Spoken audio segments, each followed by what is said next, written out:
mais nous allons nous mettre de l'autre côté par rapport à ce matin. Ce matin, on parlait des bénéficiaires de l'aide alimentaire, des gens en état de précarité.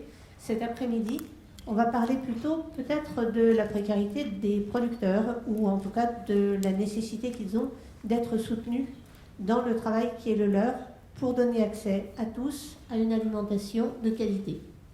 Voilà, donc j'ai 4 invités à mes côtés. Nathalie, Théo, Hélène et Jean-Charles. Je vais les laisser se présenter parce que ça vous évitera d'entendre les présentations 2 fois. Et on va commencer avec toi, Théo. Bonjour, vous m'entendez? C'est bon. Moi, c'est Théo Froment. Du coup, pardon. Sur le menton. Sous le menton, ici. Ok. Posez dessus. Collé au menton. Non. Mais parce que... Ah, comme ça? Super. Non, du coup, je suis Théo Froment, je suis chargé du projet alimentaire territorial du nord de Lyon. Donc, je travaille sur 4 communautés de communes, le Jauvinien, donc ici, et aussi le Gâtine en Bourgogne, Lyon Nord et la Val Pays d'Aude, donc en fait les 4 communautés de communes autour du Grand Sénonais. Et via donc le... Alors, il ne faut pas faire d'abréviation et de... S'il faut les expliquer. Voilà, donc via le pôle d'équilibre territorial et rural du nord de Lyon, le PETR, on est aussi membre d'Agri-Paris-Seine, qui est une association qui donc part d'ici et qui va jusqu'au Havre. J'en reparlerai plus tard. Mais donc, je vais parler sous ces 2 casquettes, à la fois le PAT du nord de Lyon et Agri-Paris-Seine. Voilà. Merci. Donc Hélène Barbet, moi je travaille depuis bientôt 2 ans dans Lyon pour le réseau Bio Bourgogne-Franche-Comté. Donc c'est une association régionale, mais le réseau existe depuis 40 ans. On a juste changé de nom au fil des années. Et j'anime le groupement des agriculteurs bio de Lyon qui s'appelle le GABI, son autre petit nom. Voilà, donc je parlerai avec cette casquette de la valorisation de la production bio locale dans Lyon. On a à peu près 600 fermes. Voilà. Je passe la présentation à Jean-Charles. Oui, Jean-Charles Faucheux. Donc voilà, moi je suis installé avec Céline. Donc on est paysan meunier à Lucy-sur-Yonne, donc c'est le sud, tout en limite de la Nièvre. Donc paysan meunier, c'est 130 hectares, c'est de la céréale, des légumineuses, donc principalement des lentilles, et puis des oléagineux qui sont transformés en huile. L'objectif principal, c'est de la vente directe. Donc on fait de la vente directe à la ferme et sur un marché, très localement. Et puis on est adhérent, enfin voilà, on est aussi dans le système de magasins de producteurs de Toussy qui s'appelle Un déjeuner sur l'herbe. Voilà, et puis on distribue nos productions très localement, en gros à 50 km autour de la ferme. Voilà, donc par exemple, pas loin de chez vous, on fournit aussi en restauration collective la cuisine centrale d'Aillan-sur-Thelon, et puis voilà, des magasins spécialisés, les Biocoop, les Viclair, les comptoirs de la bio. Voilà. Je suis aussi, pour faire le lien, je suis aussi adhérent du Gabi, du CEDARB, enfin anciennement le CEDARB Bio Bourgogne. Il faut expliquer ce que c'est. Le CEDARB. Le CEDARB, c'est l'ancien nom de Bio Bourgogne, donc c'est un service technique pour les producteurs biologiques. Voilà, et je suis aussi adhérent à la Cagnole, à Soli Cagnole, enfin on en a parlé ce matin, et puis il y a plein d'autres structures comme ça. Voilà, la Confédération paysanne aussi en l'occurrence. Voilà. Excusez-moi, j'ai pas encore réussi à choper le nom de... C'est Soli Cagnole.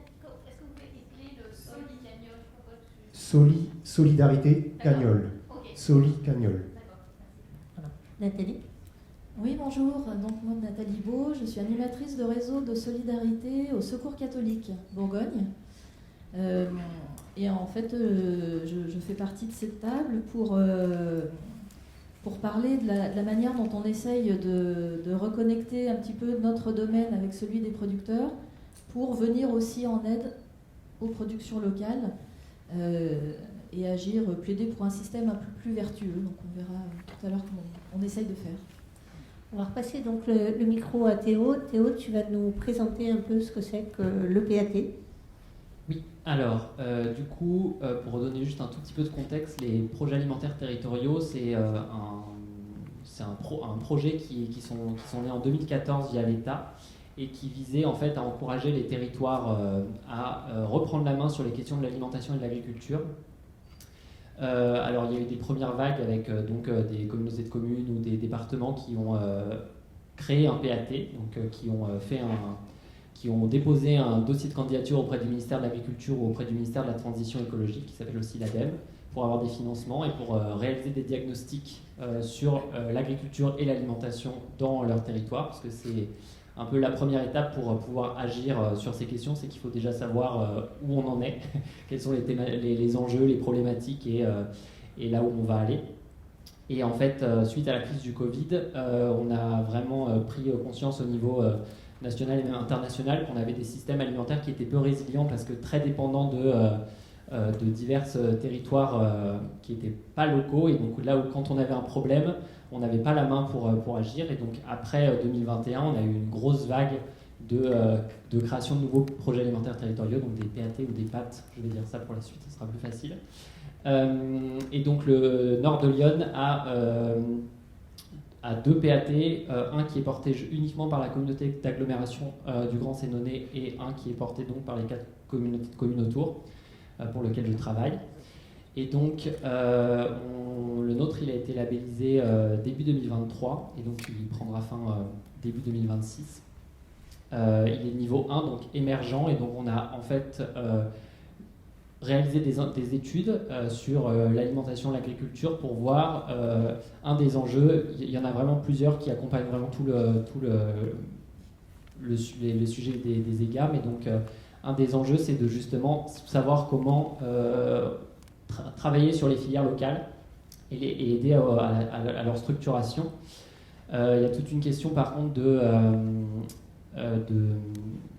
question de légitimité à agir là-dessus, parce qu'en tant que fonction publique, il existe des acteurs qui sont sur le territoire et qui agissent depuis longtemps, donc par exemple la Chambre d'agriculture, mais aussi le GABIC de Bourgogne, diverses coopératives, les syndicats qui en fait sont là pour structurer les filières. Donc il y a quand même cette question auprès des élus et des agents de la collectivité de savoir à quelle place agir. Et donc là, nous, on est un PAT niveau 1, c'est ce que je disais au début, donc on est ce qu'on appelle émergent. Et donc le but, c'est vraiment de savoir où on va pour ensuite, si on souhaite, et pour l'instant c'est le souhait qui m'avait été transmis, de passer à un PAT opérationnel. Donc ça sera normalement début 2026, sur 5 ans, et donc là mettre en œuvre tout ce sur quoi on a travaillé avant. Et donc à l'échelle du PAT, on travaille pour structurer les filières, notamment avec les leviers qu'on a, qui est la commande publique. Donc là, c'est-à-dire, on va essayer d'accompagner par exemple nos restaurants collectifs à en fait acheter des produits qui sont locaux. Et alors dire ça peut paraître très simple, mais ça passe par énormément de choses. Ça passe par rédiger des marchés publics, donc il faut vraiment monter en compétences pour savoir quoi écrire pour que ça reste dans la légalité, parce qu'il y a quand même l'Union européenne qui a plusieurs clauses pour éviter les problèmes liés à la concurrence. Donc c'est assez difficile de mettre des critères locaux. Il faut passer par plusieurs subterfuges qui ne sont pas toujours faciles. Et il y a aussi un gros problème, par exemple, auprès des gestionnaires. Il y a énormément de lois qui tombent les années après les autres et qui rendent qui cadrent et qui créent de nouvelles obligations. Il n'y a pas forcément plus de moyens derrière qui sont mis pour aider les gestionnaires et tous les acteurs à y répondre. Tu peux illustrer un petit peu ça? Oui, je peux illustrer. Donc, par exemple, pour la restauration collective, on ne va pas forcément parler que d'alimentation, mais notamment, donc, il y a les lois Egalim qui sont arrivées, qui visaient entre autres à essayer de mieux rémunérer les producteurs, mais aussi aller dans le sens de la transition écologique, donc la lutte contre le plastique et des enjeux de santé publique. Et donc petit à petit, les gestionnaires, les restaurants collectifs se sont vus imposer de nouvelles obligations. Donc par exemple, être à 50% de produits durables, donc les AOP, les IGP, les produits commerce équitable, label rouge, bio, HVE, pêche durable. Et je pense qu'il y en a encore, par exemple, tous les produits qui viennent des dom-toms, ils ont aussi une catégorie là-dessus. Avec au moins 20% de bio, il fallait qu'ils sortent des emballages plastiques, il fallait qu'ils aient plus du tout d'emballage plastique unique. Il fallait qu'ils participent aussi à des actions de sensibilisation sur le goût, sur la nourriture. Je ne sais pas si j'en oublie, mais il y avait énormément d'enjeux qui étaient là-dessus. Et en fait, il n'y a pas forcément derrière de moyens qui sont mis. C'est-à-dire que par exemple, je vais vous parler du JP Collège. Le département de Lyon donne 2,08 € par élève par repas pour l'achat de matières premières. Et en fait, suite à cette loi Egalim qui disait qu'il faut qu'il y ait au moins 50% des approvisionnements en coûts qui soient durables, le département n'a pas augmenté le ticket pour permettre ceci. Parce que ils n'ont pas les sous, hein, c'est pas non plus que, il n'y a pas de mauvaise foi derrière, c'est juste que c'est des questions de budget. Et c'est donc des questions qui sont politiques mais qui dépassent toujours nos échelles locales. Donc nous, pour travailler avec des collèges, quand leur ticket repas n'a pas changé, il faut vraiment qu'on trouve comment faire. Et donc par exemple là, depuis le mois de janvier, on accompagne 2 collèges, celui de Pont-sur-Yonne et de Villeneuve-la-Guyard, pour en fait faire une grande action de lutte contre le gaspillage alimentaire, qui est un autre enjeu de la loi Egalim. Parce qu'à ce jour, les gestionnaires, par exemple, si ils ont 500 élèves dans leur établissement, parfois ils vont acheter de la matière première pour 800, parce que y a énormément de matière qui finit à la poubelle. Et donc, comme ils achètent trop de nourriture, ils ne peuvent pas forcément acheter de la nourriture de meilleure qualité. Et donc nous, on essaie vraiment de lutter contre le gaspillage alimentaire pour qu'ils puissent revenir à acheter uniquement ce qu'ils vont donner aux convives. Donc ça fait baisser le ticket moyen du repas. Et donc en le faisant baisser, à terme, on peut leur dire maintenant vous pouvez acheter des produits de meilleure qualité pour revenir à des répondre aux enjeux de la loi Egalim et puis aussi répondre au-delà de la loi juste à des enjeux de structuration des filières locales. D'accord. C'est clair. C'est clair. Parfait. C'est clair. On s'était dit, que ce serait ton tour, de nous expliquer comment ça se passe dans la filière bleue bio. Oui, donc effectivement, alors on peut dire il y a plusieurs filières parce que selon la production, ça se passe pas de la même façon. En tout cas, on a eu une crise importante à partir de 2021 notamment. Comme sur tout produit, on est sur des logiques aussi de prix, de marché. Donc il y a eu cette baisse de consommation observée qui forcément impacte la production, le stockage des denrées, parce que si elles ne s'écoulent plus, ça pose ces questions-là. Et donc ce ralentissement, de toute façon, on connaît tous aujourd'hui les contextes d'inflation et de moindres moyens de tous les foyers. Forcément c'est un impact sur le porte-monnaie, sur nos pratiques d'achat, et les produits bio ont forcément pâti de ça, mais de la même façon qu'il y a eu aussi des décrochages en conventionnel aussi sur les prix. Donc là en fait ce qu'on observe, on va dire sur l'actualité très récente, c'est une reprise au niveau des magasins spécialisés, une reprise sur la vente directe, donc ça peut illustrer aussi cet avantage peut-être à réfléchir aux différents circuits de commercialisation. C'est pas forcément le cas encore dans la grande distribution, mais en même temps les logiques des grandes et moyennes surfaces sont un peu différentes par rapport à la mise en valeur des produits locaux et des produits bio.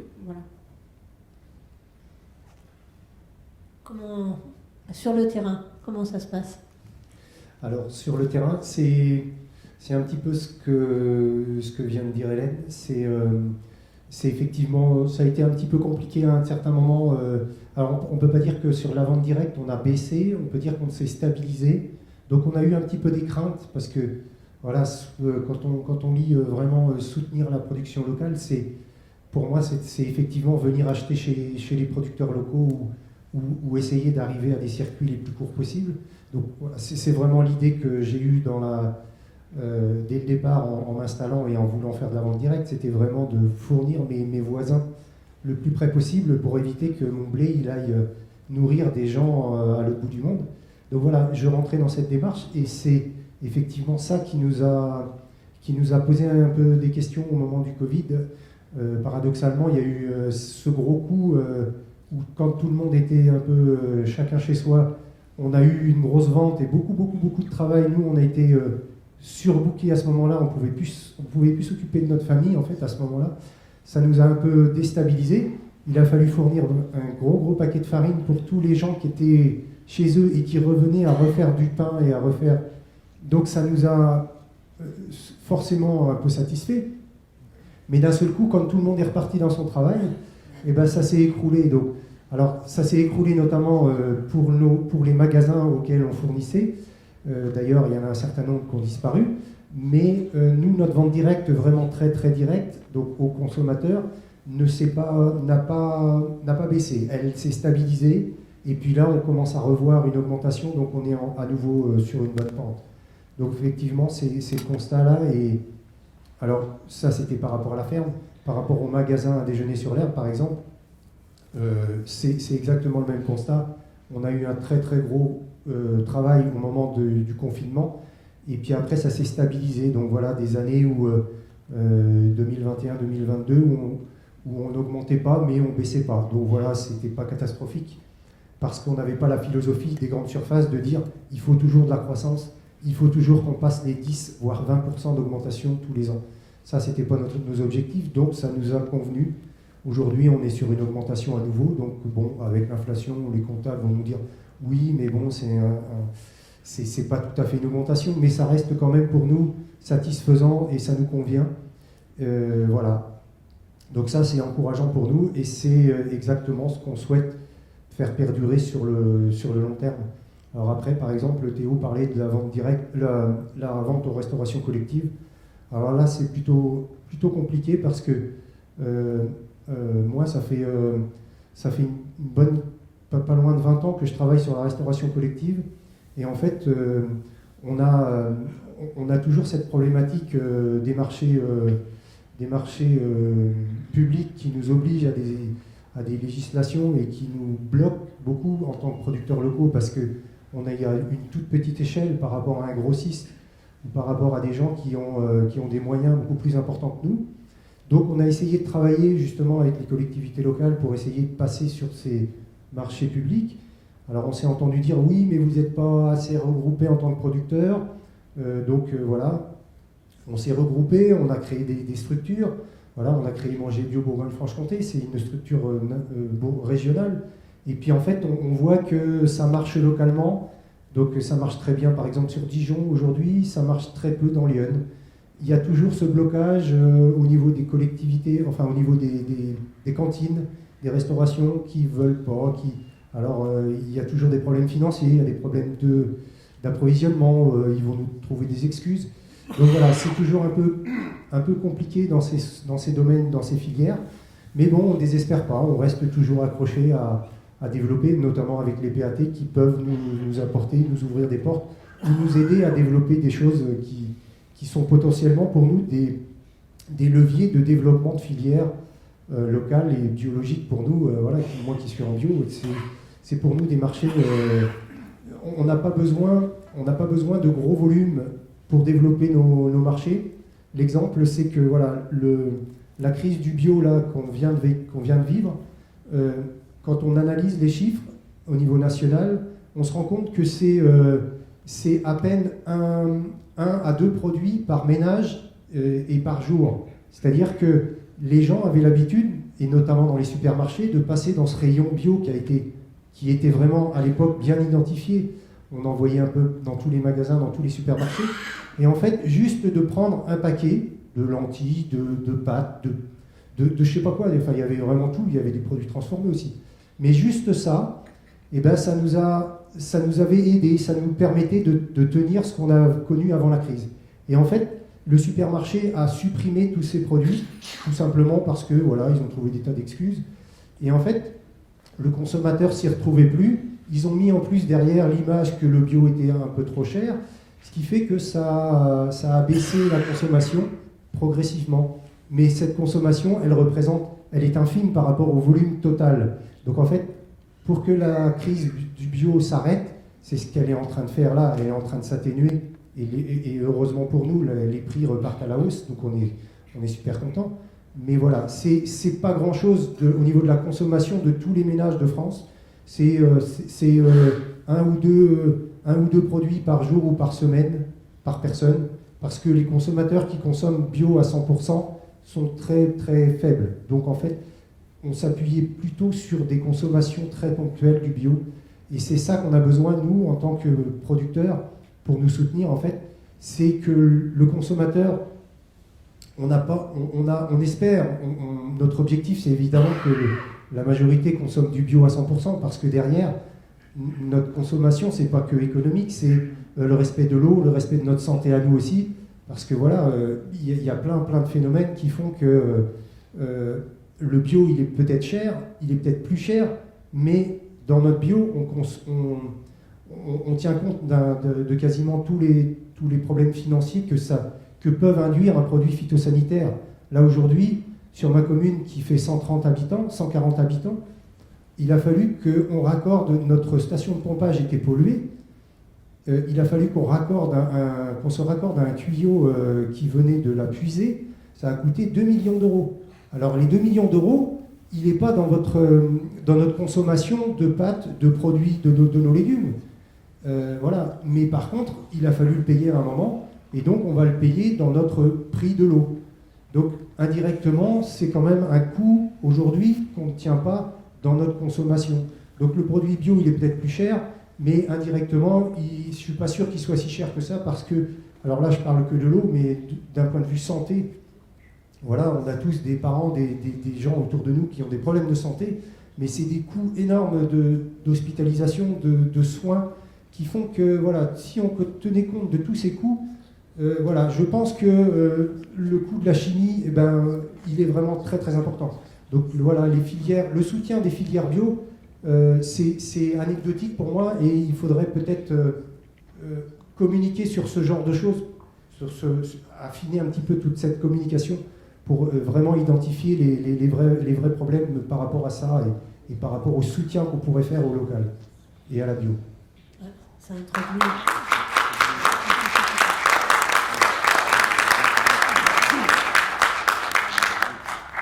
Voilà, ça introduit bien la question pour Nathalie.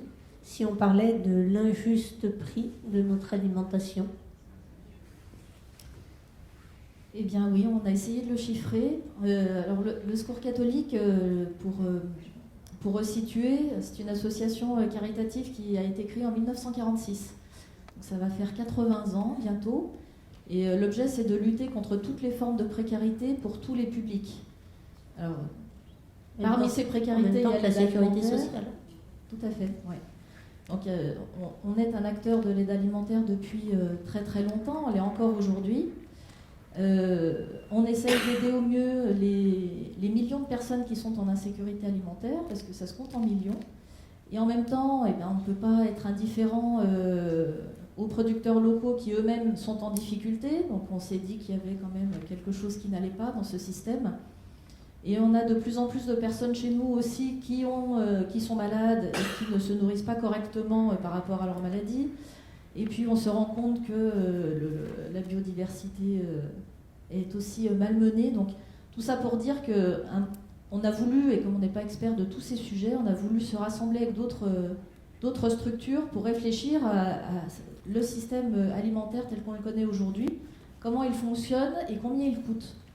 Et on s'est rapproché du réseau CIVAM, qui sont les centres d'initiative pour la valorisation gémant anti-sèche de l'agriculture et du milieu rural. On était ensuite avec Solidarité Paysan et la Fédération Française des Diabétiques. Et on a sorti cette étude en 2024. On s'est servi des chiffres qui pouvaient être, qui sont connus. Ce ne sont pas des évaluations. Ce sont vraiment, c'est ce qui apparaît dans les comptes. Ce qui sert à régler, alors ça peut être des subventions, c'est toutes les interventions publiques, c'est toutes les aides aux cantines, aux agriculteurs, etc. C'est aussi tout ce qui permet de pallier aux problèmes qui sont créés par ce système, donc tout ce qui est de l'ordre des coûts de santé, des aides aussi aux agriculteurs précaires. Donc on a un système qui ne leur permet pas de vivre dignement, et donc on essaye de pallier par d'autres biais. Au total, c'est 67 milliards qui ont été identifiés. Et on s'est dit que ces 67 milliards, et ça doit être plus, mais on a au moins ces chiffres-là, s'ils étaient orientés autrement, ça ferait une belle source d'argent. Enfin, on nous dit souvent on ne peut pas changer ce système parce que ça coûterait trop cher, on ne peut pas investir dans la bio parce que ça coûte trop cher. On s'est dit, en fait, on investit déjà énormément d'argent pour quelque chose qui a été à un moment donné pertinent après la guerre. Voilà, il fallait produire et c'est pas remis en cause. Mais aujourd'hui, ça ne l'est plus et aujourd'hui, ça ne fonctionne plus parce que ça ne crée que des inégalités. Donc, comment est-ce qu'on peut réorienter et faire pour reconnecter un peu tous ces domaines? Et nous-mêmes, au quotidien, on a besoin d'aider les personnes qu'on accompagne finalement à sortir de ce schéma où on consomme sans savoir réellement ce qu'on consomme, simplement parce qu'on a des systèmes de pub super bien faits et qui nous disent quoi faire. Alors je caricature, mais malgré tout, on a quand même besoin d'accompagner les gens à réfléchir autrement et à comprendre en fait dans quoi on est embarqué, quoi. Donc on a voulu faire ce rapport-là pour plaider pour un autre système, voilà, plus vertueux, pour expliquer que c'est possible. Et puis ensuite, au niveau local, on essaye nous-mêmes de changer nos pratiques, de faire de l'aide alimentaire différemment et d'expérimenter des choses partout en France. Allons-y. On a un programme national qui existe depuis quelques années et qui s'appelle « Ensemble, bien vivre, bien manger ». Et ce programme national du Secours catholique, il pose les principes de ce que doivent être nos actions aujourd'hui dans le domaine de l'aide alimentaire. Alors on a des principes de dignité, de conditions d'accueil, de libre choix des personnes. J'ai toujours mes lentilles sèches, excusez-moi. On a un principe important qui est l'ouverture à tous. Parce qu'effectivement, nos publics, quand on parle de précarité, on n'est pas que dans la précarité financière. On a toutes sortes de fragilités. On peut être en isolement social, on peut avoir besoin d'aide même si on a les moyens, et on peut ne pas bien manger même si on en a les moyens. Donc sur ces actions alimentaires, on est très attaché à l'ouverture et à la mixité, aussi parce qu'on se doit de ne plus être stigmatisant. Des actions qui sont collaboratives et participatives, c'est aussi un principe d'action de pouvoir d'agir, d'être responsable et d'être partie prenante dans tout ce que l'on fait. C'est une manière de se mettre en route, de participer aussi au dynamisme de son territoire et de l'endroit dans lequel on vit. Et justement, en parlant de territoire, nos actions, c'est pas des copier-coller, on n'a pas un modèle qu'on essaye de plaquer partout en France où on est présent.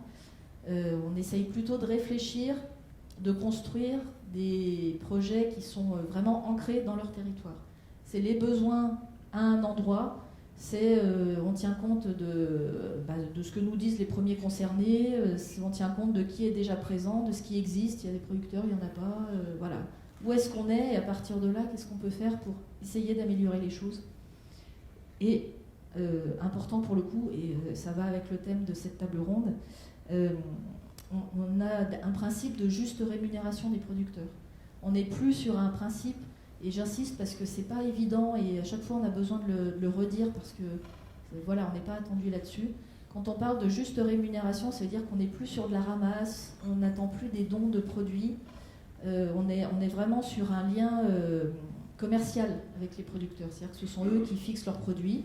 On peut en acheter, on ne peut pas. Leur prix, pardon. Oui, c'est parce qu'ils nous disent aussi ce qu'ils ont, c'est pour ça. Donc voilà, on part sur... on a tel produit disponible sur un territoire, on fixe tel prix. Et nous, on cherche à créer un modèle qui permette de rémunérer justement les producteurs pour que ce soit quelque chose de plus vertueux.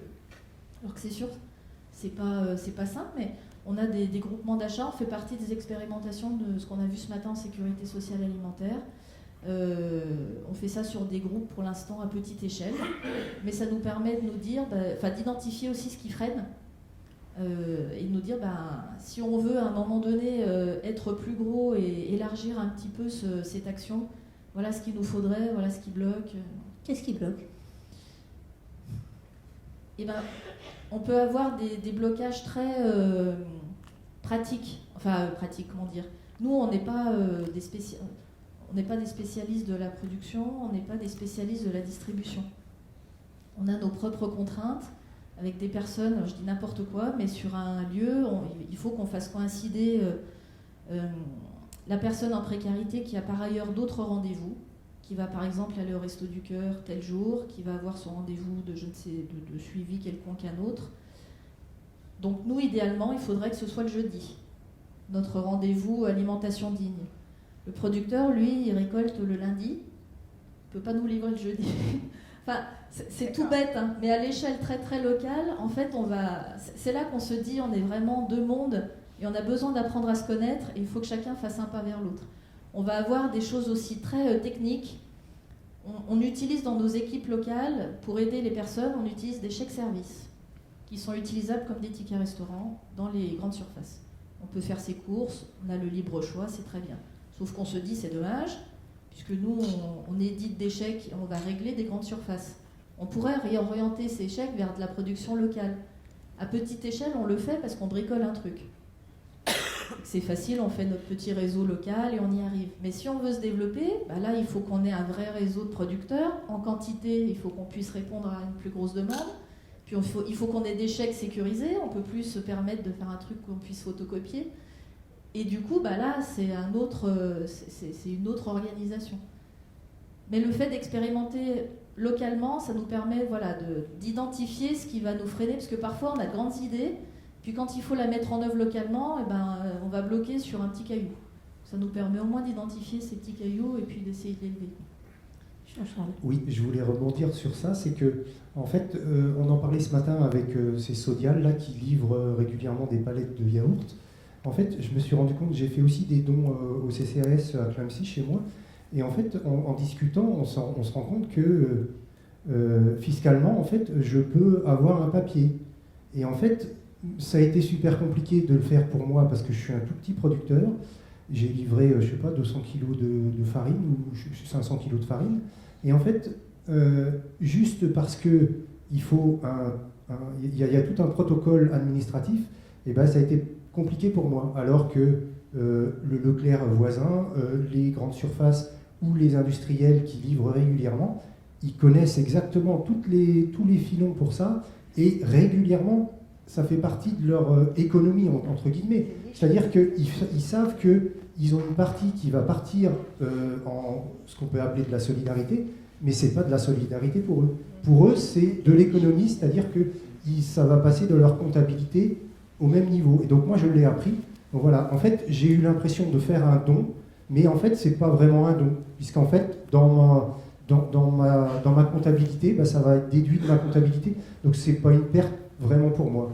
Et en fait, ça, c'est un système qui est en place depuis très longtemps et que les agro-industries, ou que les industriels connaissent tout à fait. Et en fait, voilà, on continue de servir ce système-là par ce biais-là. Et donc voilà, moi, c'est quelque chose que j'ai découvert. Alors, est-ce que c'est à la fois on contribue au système et à la fois c'est une façon de soutenir ceux qui en profitent? Et voilà, mais je dirais qu'il faut quand même peut-être aider à ce que ce soit simplifié pour les petits producteurs, ou qu'ils le sachent au moins, qu'ils puissent savoir qu'il y a la possibilité de faire un don et que ce ne sera pas... quand on fait un don fiscal, on a une déduction fiscale et on a l'avantage que ce ne soit pas du 100%, je ne sais plus, il n'y a que 30% ou 66% qui sera déduit. Voilà, donc il faut aussi que les gens qui font de la distribution puissent le savoir pour qu'ils puissent faire un don sans qu'ils soient perturbés par le fait que ça n'aura pas une incidence économique si importante que ça. On va interpeller les services de l'État. De l'État, oui, de la collectivité territoriale. Après, c'est aussi le rôle du projet alimentaire territorial de pouvoir créer du lien entre les acteurs du territoire.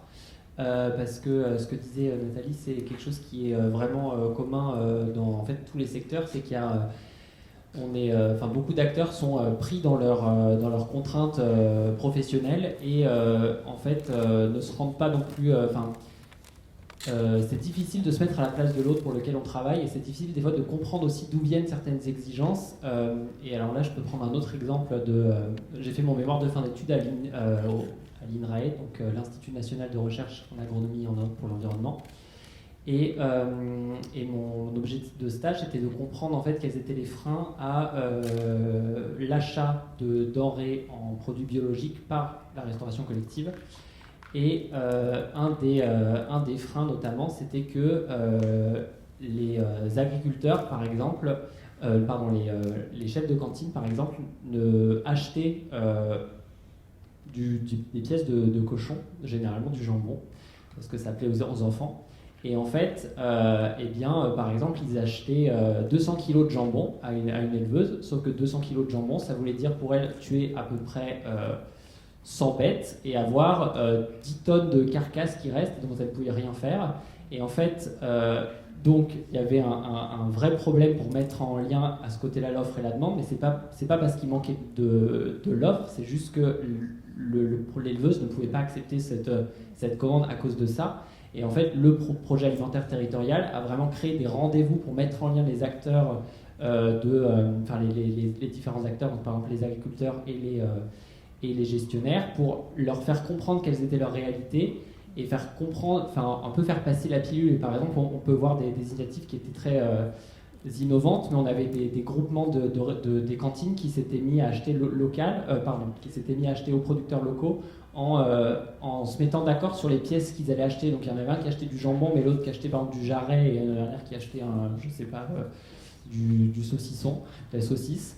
Et comme ça permettait de résoudre un frein, mais c'était vraiment une initiative des projets alimentaires territoriaux de justement voir où étaient les blocages dans le système alimentaire et proposer, selon le contexte, des sortes de solutions pour que les acteurs s'organisent entre eux, parce qu'encore une fois, c'est vraiment ceux où je veux intervenir, et ça sera pareil pour quand je parlerai d'AgriParisCène. On ne prétend pas, nous, collectivité, avoir les réponses pour venir en aide aux acteurs. On essaye vraiment de faire avec eux.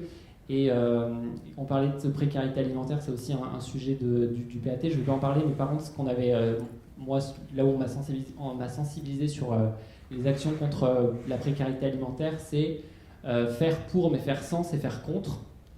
Et donc ça veut dire que si on veut agir avec des personnes sans les mettre dans la boucle, on risque juste d'être soit inefficace, soit même contre-productif. Et c'est pareil pour la structuration des filières locales. On ne peut pas faire ça sans passer par les agriculteurs et les autres acteurs du territoire. Et donc, moi, je me vois parfois vraiment comme un rôle de médiateur pour faire concilier des intérêts communs pour arriver justement à structurer les filières locales ou répondre aux autres enjeux d'un projet alimentaire territorial. Et est-ce qu'il y a justement l'aspect administratif dont parlait Jean-Charles dans les missions du PAT? L'aspect administratif sous quel... Par exemple, la défiscalisation sur une vente à une collectivité locale. Alors moi là-dessus, je suis pas... je veux dire, on peut donner de l'information, on peut permettre donner des informations pour que les acteurs s'organisent, mais c'est pas mon rôle pour le coup là-dessus, moi, de faire cet accompagnement ou oui, je me sens, pour l'instant en tout cas, c'est pas notre angle d'attaque. D'accord. Très bien. Pour ce qui est de la filière bio, est-ce qu'il y a des freins particuliers dans le soutien justement aux producteurs? Je vais pas forcément répondre directement, mais je vais prendre un peu la suite aussi de ce que disait Théo. Aujourd'hui, la valorisation des produits, elle se fait de différentes manières, et effectivement, on a des leviers d'action qui dépendent aussi de nous en tant que structure, par qui on est financé. On est essentiellement financé par des acteurs publics. Aujourd'hui, c'est quand même compliqué de toucher le consommateur particulier. C'est un public très très large, mais sur lequel on a assez peu d'emprise, à part si on est des champions du matraquage publicitaire ou du marketing, mais c'est pas encore notre cas. Donc on travaille sur la restauration collective parce qu'aujourd'hui ça représente quand même un levier possible, et on a cette chance, même si l'objectif n'est pas atteint, mais d'avoir une loi qui nous dit qu'effectivement il faut 50% de produits de qualité, dont 20% de produits bio. Donc nous, c'est un peu notre porte d'entrée. On fait toc-toc, on va voir les cuisiniers, on leur dit ok, vous, c'est plutôt une contrainte, on vous l'a imposé, c'est une loi, mais du coup, on n'a qu'à le saisir comme une opportunité et on va essayer de faire le travail avec vous pour trouver des producteurs. Donc nous, il peut y avoir des freins pour la restauration collective qui ont déjà été identifiés un peu. il peut y avoir des freins logistiques, il peut y avoir des freins de dimension aussi des exploitations des fermes. On ne peut pas demander à n'importe quel maraîcher bio de s'adresser à la restauration collective parce que soit en termes de surface, il n'y a pas suffisamment. Et en général, il y a quand même des problématiques foncières à trouver des terres supplémentaires pour des maraîchers qui, au départ, nous, en tout cas, sont plutôt sur des petites surfaces quand même. Même s'il y en a quelques-uns qui font du légume plein champ, on est quand même sur beaucoup d'exploitations qui ont aussi 2 hectares en moyenne. Et on ne pourra pas leur demander de pousser, s'ils n'ont pas 1 hectare de plus, pour faire par exemple que de la pomme de terre et puis fournir les quantités nécessaires. On sera bloqué d'un point de vue foncier là-dessus. Après, dès qu'on arrive à trouver la solution logistique, ça s'enclenche assez facilement. Parce que nous, derrière, on a des compétences pour pouvoir former des cuisiniers. On fait des formations avec différents organismes, notamment le CNFPT, alors si j'ai l'acronyme, Centre de formation de la fonction publique territoriale. Et donc ça nous permet aussi de vraiment bien apprendre à comprendre toutes les contraintes que vont avoir les établissements, alors soit d'un point de vue matériel pratique, d'un point de vue de leur pratique d'achat, comment ils fonctionnent aujourd'hui, est-ce qu'il y a de la cuisine ou est-ce qu'on est sur beaucoup de choses déjà préparées. Voilà, il y a plein de degrés d'engagement différents chez les différents établissements. Ça nécessite donc un travail plus ou moins important pour pouvoir faire évoluer les pratiques. Mais on y arrive quand même. Donc on a l'exemple de Jean-Charles avec les EHPAD d'Ayan. On a quand même, l'EHPAD de l'Île-sur-Serein. On a quand même travaillé aussi dans le sud de Lyon avec la Vallonnée sur un établissement qui est médico-social. Il y en a d'autres où par contre on va être tout de suite très très bloqué parce qu'il y a beaucoup de freins psychologiques parfois. Un cuisinier, je dirais pas où c'est, mais en tout cas un cuisinier qui était très très réfractaire à tout type de proposition, même que ce soit bio ou pas bio. Il était très très réfractaire et donc c'est des choses qui font qu'on ne peut pas avancer aussi vite qu'on le voudrait sur l'introduction de produits de qualité qui rentrent dans le cadre de cette loi Egalim. Mais effectivement, c'est un travail qu'on continue de mener parce que ça reste un débouché parmi d'autres et que c'est un débouché local et ça peut toucher les enfants, mais il y a du scolaire et du non scolaire. Donc ça peut toucher les enfants et les adultes aussi. Parce que c'est vrai que le scolaire, c'est bien, mais l'été, si on dit aux maraîchers, il n'y aura pas d'école l'été, donc vous ne pourrez pas livrer, faut se tourner vers d'autres établissements. Donc pour ça, les EHPAD, ça fonctionne bien aussi. Très bien. Est-ce que l'un d'entre vous peut faire une espèce de panorama des producteurs locaux? Est-ce qu'on sait à peu près combien on a de producteurs bio en maraîchage, combien sont pas bio, quelle est la proportion des exploitations en grande culture, etc. Alors, moi, je peux le faire juste sur la partie, bio parce que j'ai pas les chiffres en tête au global. À peu près 600 fermes bio, donc dans Lyon. On est quand même sur une majorité de fermes grande culture et viticulture. Pour donner le chiffre en maraîchage, parce que j'ai pas les autres de tête, c'est à peu près une 60aine de fermes pour le maraîchage. Et après, donc en élevage, plutôt localisé, quand même plus effortaire, bovin ou vin, on a quand même aussi de la volaille sur le nord.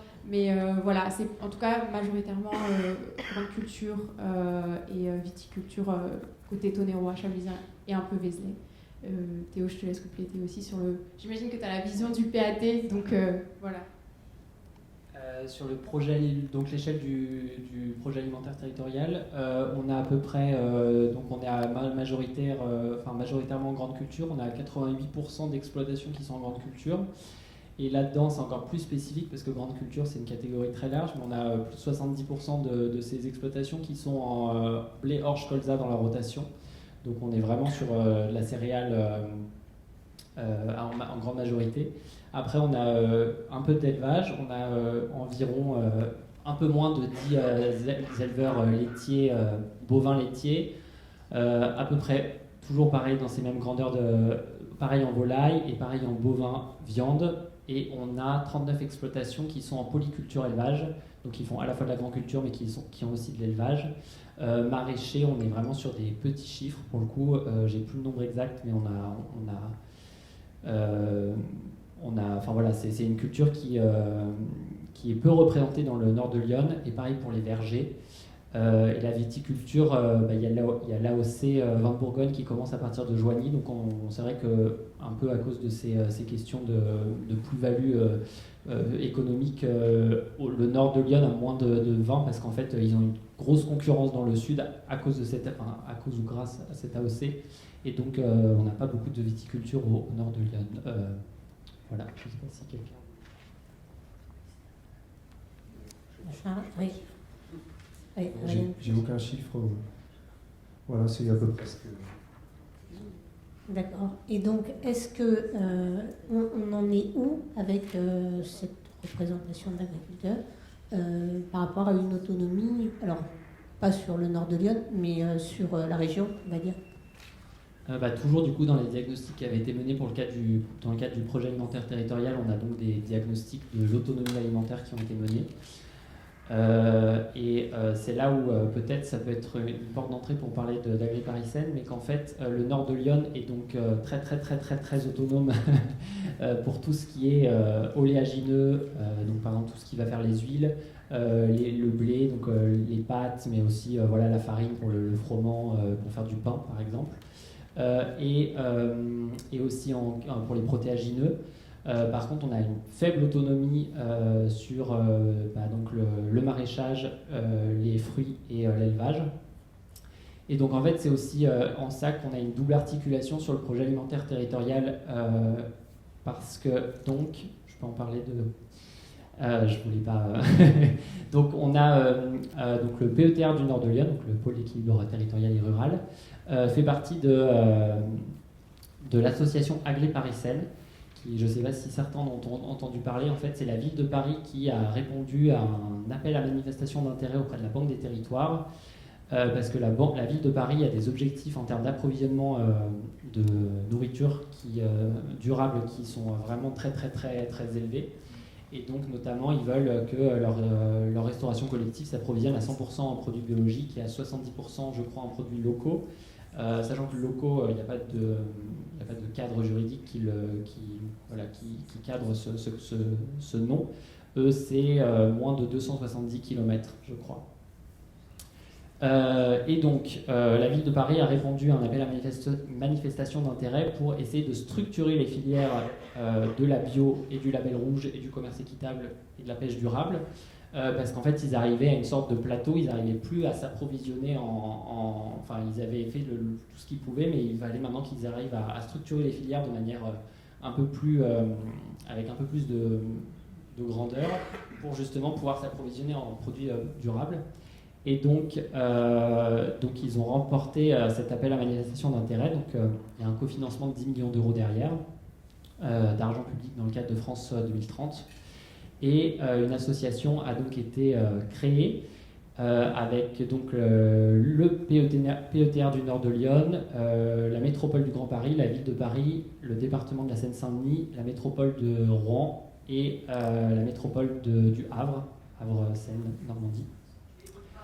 Et c'est le dernier, c'est pas une collectivité, c'est Haute-Paris, donc on est 7 acteurs qui font partie de cette association, et le but c'est de justement structurer donc les filières durables.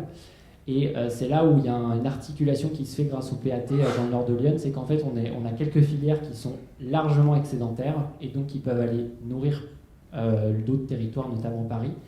Paris, c'est juste pour la restauration collective, on parle beaucoup de ça, mais c'est vrai que c'est plus facile à aborder cette question parce qu'on a la main dessus en tant que collectivité par rapport à d'autres aspects comme la grande et moyenne surface, l'aide alimentaire, où on n'a pas la main directement dessus. Et donc la restauration collective parisienne, c'est à peu près 30 millions de repas par an. Donc ça permet de faire une sorte d'appel d'air pour en fait structurer des filières dans les autres territoires. Et donc le nord de Lyon a été une des filières stratégiques pour aller nourrir Paris qui avait été sélectionnée, c'était notamment les légumineuses. Donc c'est la lentille, mais c'est aussi les pois chiches, les haricots, enfin voilà, toutes les légumineuses.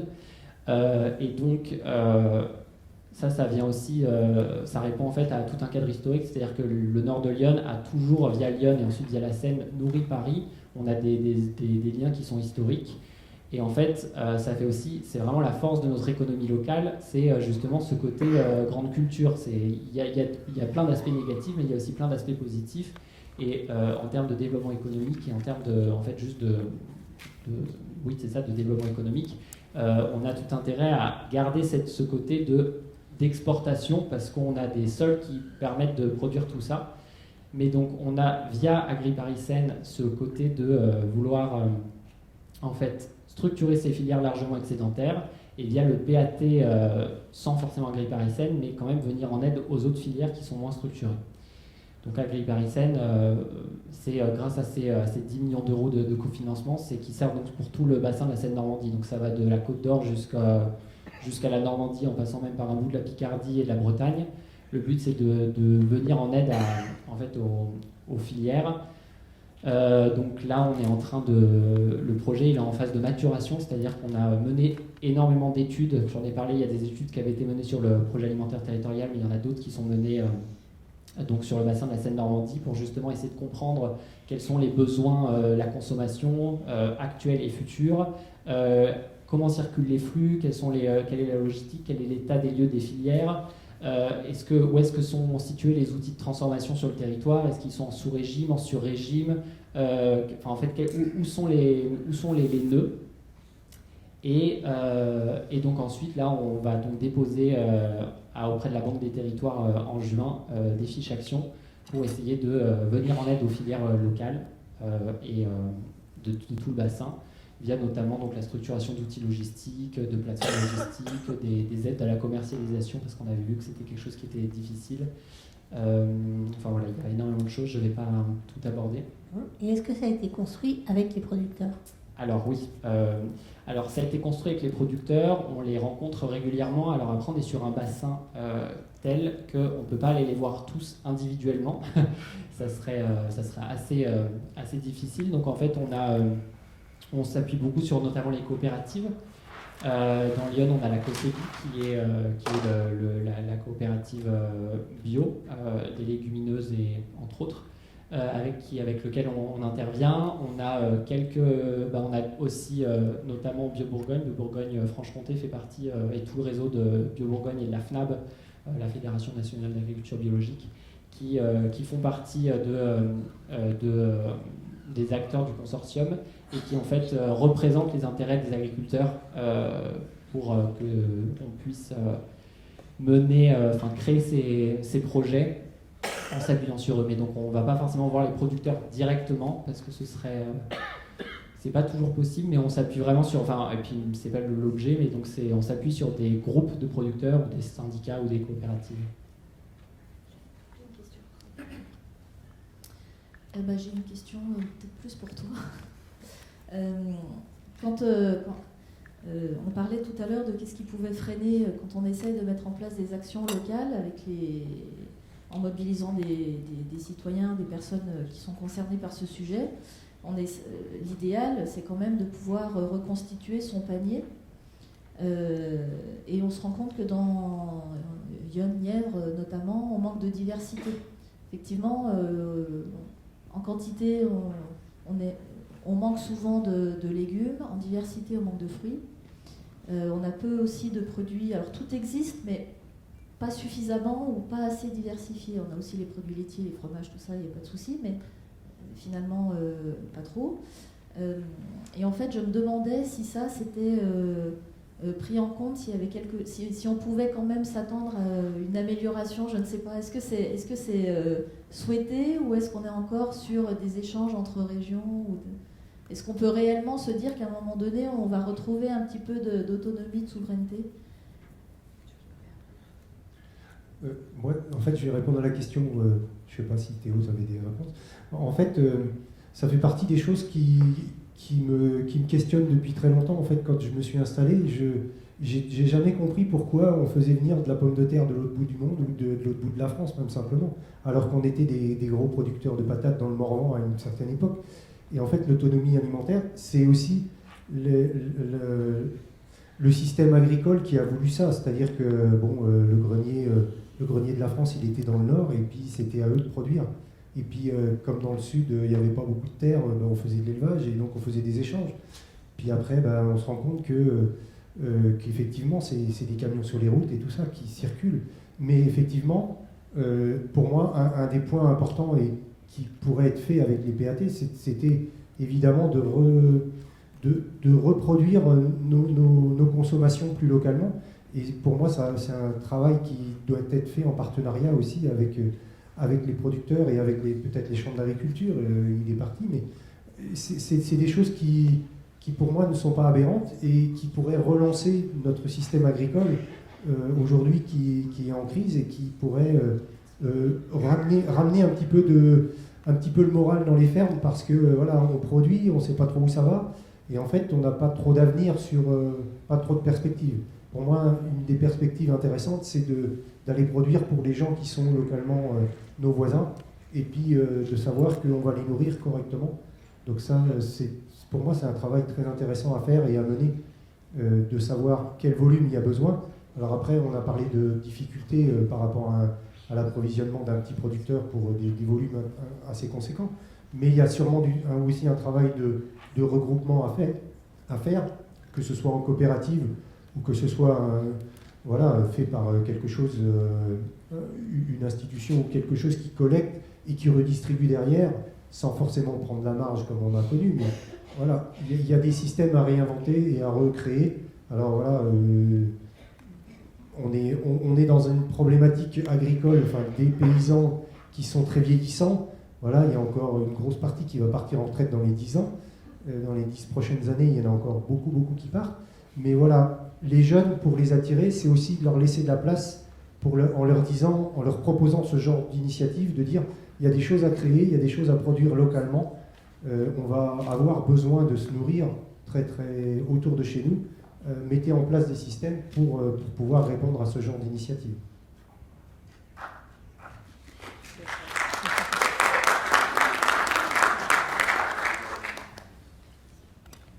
Oui, non, Jean-Charles a à peu près tout dit. De toute façon, que ce soit les chambres, que ce soit Bio Bourgogne-Franche-Comté, que ce soit tous les opérateurs qui travaillent sur les milieux agricoles, on a de plus en plus de problématiques et de questions en fait, qui viennent aussi de qu'est-ce que je fais demain, qu'est-ce que je produis, qu'est-ce que je sème, on a des grosses problématiques de changement climatique, de déréglage un peu des différents épisodes, que ce soit sécheresse ou pluvieux, un peu plus pluvieux en 2024. En tout cas, ce qui est sûr, c'est que cette question de pouvoir diversifier, ou en tout cas de réfléchir à ce qu'on fait sur sa ferme, elle est essentielle. Et bon, nous, voilà, en termes d'accompagnement, ça va passer par des échanges de pratiques entre les agriculteurs qu'on peut proposer à travers des journées d'échanges techniques, des formations, parce qu'on en fait tout le temps et qu'on évolue tout le temps, et qu'un jour on a des grandes cultures qui viennent des personnes qui font des grandes cultures qui viennent nous voir et qui nous disent peut-être que demain je mettrai des moutons à tel endroit, etc. Très bien, on va organiser une journée pour parler de ça. Donc c'est des réflexions qui vont de toute façon être de plus en plus au cœur des questionnements des agriculteurs et des agricultrices. Alors ça ouvre sur une question, je trouve, qui est peut-être pour Jean-Charles. C'est quoi la situation des agriculteurs là autour de nous? Ils sont riches, ils sont pauvres, ils sont...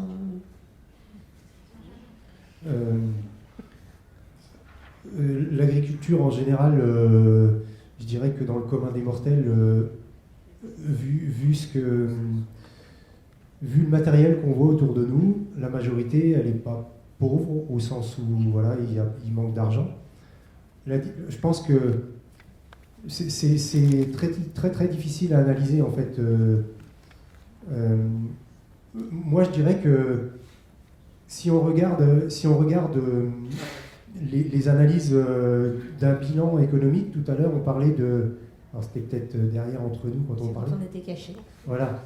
On parlait d'aide de précarité et tout ça, et que les gens se rendent compte certaines personnes dans des quartiers viennent visiter des fermes et se rendent compte que le paysan, il est parfois plus pauvre qu'eux. Et en fait, pour moi, c'est vraiment une image qui me vient, qui me reste tout le temps. C'est que j'ai beaucoup de mal à entendre le discours de certains de dire, dans mon entourage ou dans la population des fois en général, c'est d'entendre dire que le chômeur c'est un feignant et puis qu'on le nourrit, qu'on le finance comme ça, qu'on lui file du pognon. Et en fait, j'ai vraiment beaucoup de mal parce qu'en fait, quand on regarde le bilan d'une ferme, et bien en fait, le pognon d'une ferme, notre revenu, il est financé par l'État. On va dire à plus de 90%, les paysans, s'il n'y avait pas les aides, ils ne seraient pas là. Ils ne pourraient pas vivre. C'est-à-dire que juste pour moi, pour mon petit exemple, c'est 130 hectares, on est à 3 à vivre dessus, sur 130 hectares. Je touche en gros environ 50 000 euros d'aide de l'État, donc les aides PAC, différentes aides par rapport à mes productions, quand je fais du protéagineux, de la légumineuse, enfin voilà, il y a des tas d'aides différentes, donc c'est 50 000 euros. C'est vraiment pas rien, hein. C'est énorme pour moi 150 hectares. Donc imaginez, les fermes moyennes de Lyon, c'est un peu plus de 220 hectares, donc c'est des sommes importantes. Le revenu d'un paysan, d'un agriculteur sur ces fermes-là, moi par exemple, ma moyenne, parce que c'est vraiment très très fluctuant, elle doit être environ à 20 000 euros. C'est-à-dire que je déclare aux impôts 20 000 euros. Je touche 50 000 d'aide et je déclare 20 000. C'est-à-dire que si je n'avais pas mes 50 000, eh ben, je perdrais de l'argent. Et en fait, l'agriculture, elle est là. Toute l'agriculture, elle est financée comme ça. Donc aujourd'hui, dire à un chômeur qu'il coûte beaucoup, ben en fait, l'agriculture, elle coûte beaucoup aussi. Et ça, c'est un peu délicat. Enfin, c'est pas délicat, je l'assume. Enfin voilà, ça fait partie de nos choix d'être paysans et puis d'accepter ce système. Mais aujourd'hui, il y a une disparité. Alors là j'ai parlé de la majorité. Tout à l'heure, tu parlais de 80% de grande culture. Et dans les aides publiques, par exemple, les maraîchers, ils n'ont rien. Les pépiniéristes, les producteurs de fruits, ils n'ont rien. Toutes les petites productions, ils touchent rien, zéro. Parce qu'en fait, on est plus à l'aide à l'hectare qu'à l'aide à la personne qui travaille. Donc en fait, tous ceux qui ont très peu de surface, tu parlais d'une surface de maraîcher qui a 2 hectares, un maraîcher avec 2 hectares, c'est un plein temps. Il ne peut pas se permettre, et encore, il est obligé d'embaucher du moment où il y a beaucoup de travail. Donc en fait, avec 2 hectares, il arrive à gagner sa vie. Donc avec 2 hectares, probablement qu'il arrive à faire 20 000 euros de revenus pour lui. Donc gagner en gros un SMIC par an. Et nous, avec 130, 200 hectares, eh ben on n'y arrive pas. Il faut que l'État nous donne des aides. Donc voilà, le système aujourd'hui financier agricole, il est là. Donc soutenir une agriculture, enfin voilà, on est précaire, on ne sait pas trop où on va, on arrive à vivre. Mais en fait, c'est un peu difficile. Les paysans, ils sont dans une situation où l'avenir est un peu très très incertain. Et aujourd'hui, on se rend compte que c'est beaucoup les systèmes financiers qui nous soutiennent, c'est-à-dire que c'est les banques. Si on a un petit peu de sous d'avance, c'est ces sous-là qui partent dans les investissements ou qui permettent de combler les déficits. Et en fait, qui fait qu'on est, on n'est pas pauvre, mais on n'est pas riche. On ne sait pas trop, on est entre ce flou-là. C'est-à-dire que moi, je considère que j'arrive à faire vivre mes 4 enfants. Bon, on n'est pas dans la misère, on arrive à faire un peu de loisirs, à avoir des activités, à avoir un train de vie qui nous paraît correct. Mais voilà, je ne vais pas investir dans un tracteur demain parce que c'est pas possible. Je sais que la banque, si je lui apporte mes derniers bilans, ils vont faire des choix, des fois très difficiles. Ils vont commencer à me dire « Oh là, va falloir qu'on étudie un peu plus ce dossier ». J'ai des collègues, sur un GAEC à 4 personnes, pour la première fois l'année dernière, la banque n'a pas voulu les suivre. Elle a dit « Non, on ne vous prête pas d'argent, c'est trop risqué ». Donc voilà, l'agriculture, elle est dans ce moment-là où si la banque ne suit plus, et ben, le paysan, il ne sait pas trop où il va, en fait. On n'a plus de perspective, on ne sait pas ce qu'il faut faire, on ne sait pas s'il faut continuer dans la bio, s'il faut arrêter la bio. Parce que le conseiller de gestion, les conseillers de gestion vont nous dire à des moments, allez-y, il faut vous reconvertir à la bio parce qu'il y a des aides de l'État, là, ça va vous faire vivre. Et en fait, on va vivre à nouveau sur les aides de l'État, et donc ça va être intéressant économiquement. Il y en a un certain nombre qui vont aller vers la bio par intérêt économique et puis parce que ça va les faire vivre ou ça va stabiliser la ferme économiquement. Et puis quand il y a la crise qui arrive, qui vient de passer là, on s'en va. On retourne au conventionnel, on va retourner à la chimie. Donc ça, c'est aussi ce qu'on voit chez nous dans le paysage. Il y a des fluctuations comme ça. Donc on ne peut pas dire que le paysan est pauvre, on ne peut pas dire qu'il est riche, on ne sait pas trop, il est au milieu de tout ça, selon nos filières aussi, selon ce qu'on produit.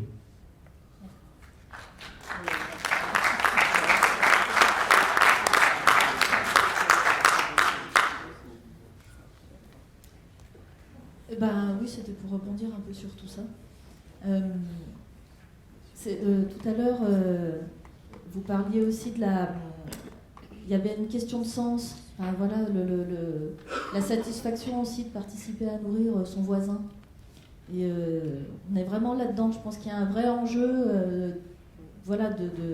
d'avoir un système qui a du sens et de faire en sorte qu'on puisse se transformer. Parce que nous, l'aide alimentaire, elle est aussi subventionnée. Hein. Tout tient à pas grand-chose. Je pense qu'elle est aujourd'hui quand même dans un état assez fragile. Elle tient parce qu'effectivement, il y a des aides de l'État. Il y a de moins en moins de bénévoles pour s'en occuper, mais il y a de plus en plus de bénéficiaires quand même. Et en même temps, la manière dont elle est construite aujourd'hui, qui se base sur des ramasses ou des dons, ça commence aussi à tomber. Donc on sent bien que tout ça, c'est sur un fil. Donc il y a un vrai enjeu quand même, effectivement, à restructurer tout ça et à ce qu'on puisse changer nos pratiques et se rediriger vers d'autres filières plus courtes et voilà, qui ont plus de sens. Il y a vraiment de ça. Mais vraiment, quand on travaille avec les gens, quand on pas simplement en disant voilà, vous avez tel producteur qui vous fait un panier, c'est effectivement plus long et plus complexe que ça, parce que vous l'avez entendu pour ceux qui étaient là ce matin, mais il y a des questions faut se réapproprier toutes ces questions agricoles, recomprendre comment ça fonctionne, savoir pourquoi ça pousse maintenant et pas dans 6 mois, et redécouvrir les produits. Et vraiment, les personnes qui redécouvrent les produits qui viennent directement du maraîcher à 2 km, mais c'est une redécouverte. Savoir qu'en fait, ça sent bon.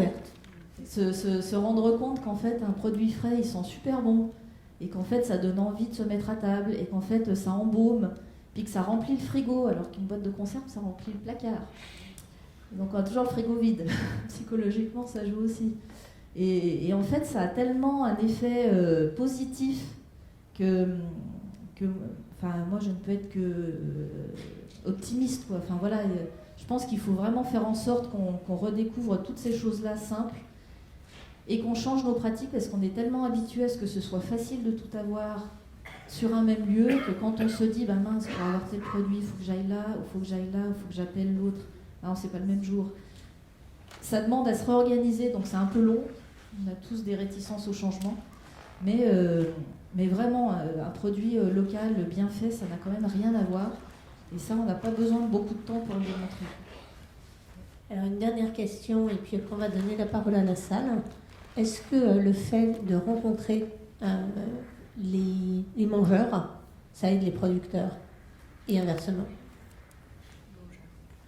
Alors, intellectuellement, c'est ce qu'il y a de plus fort.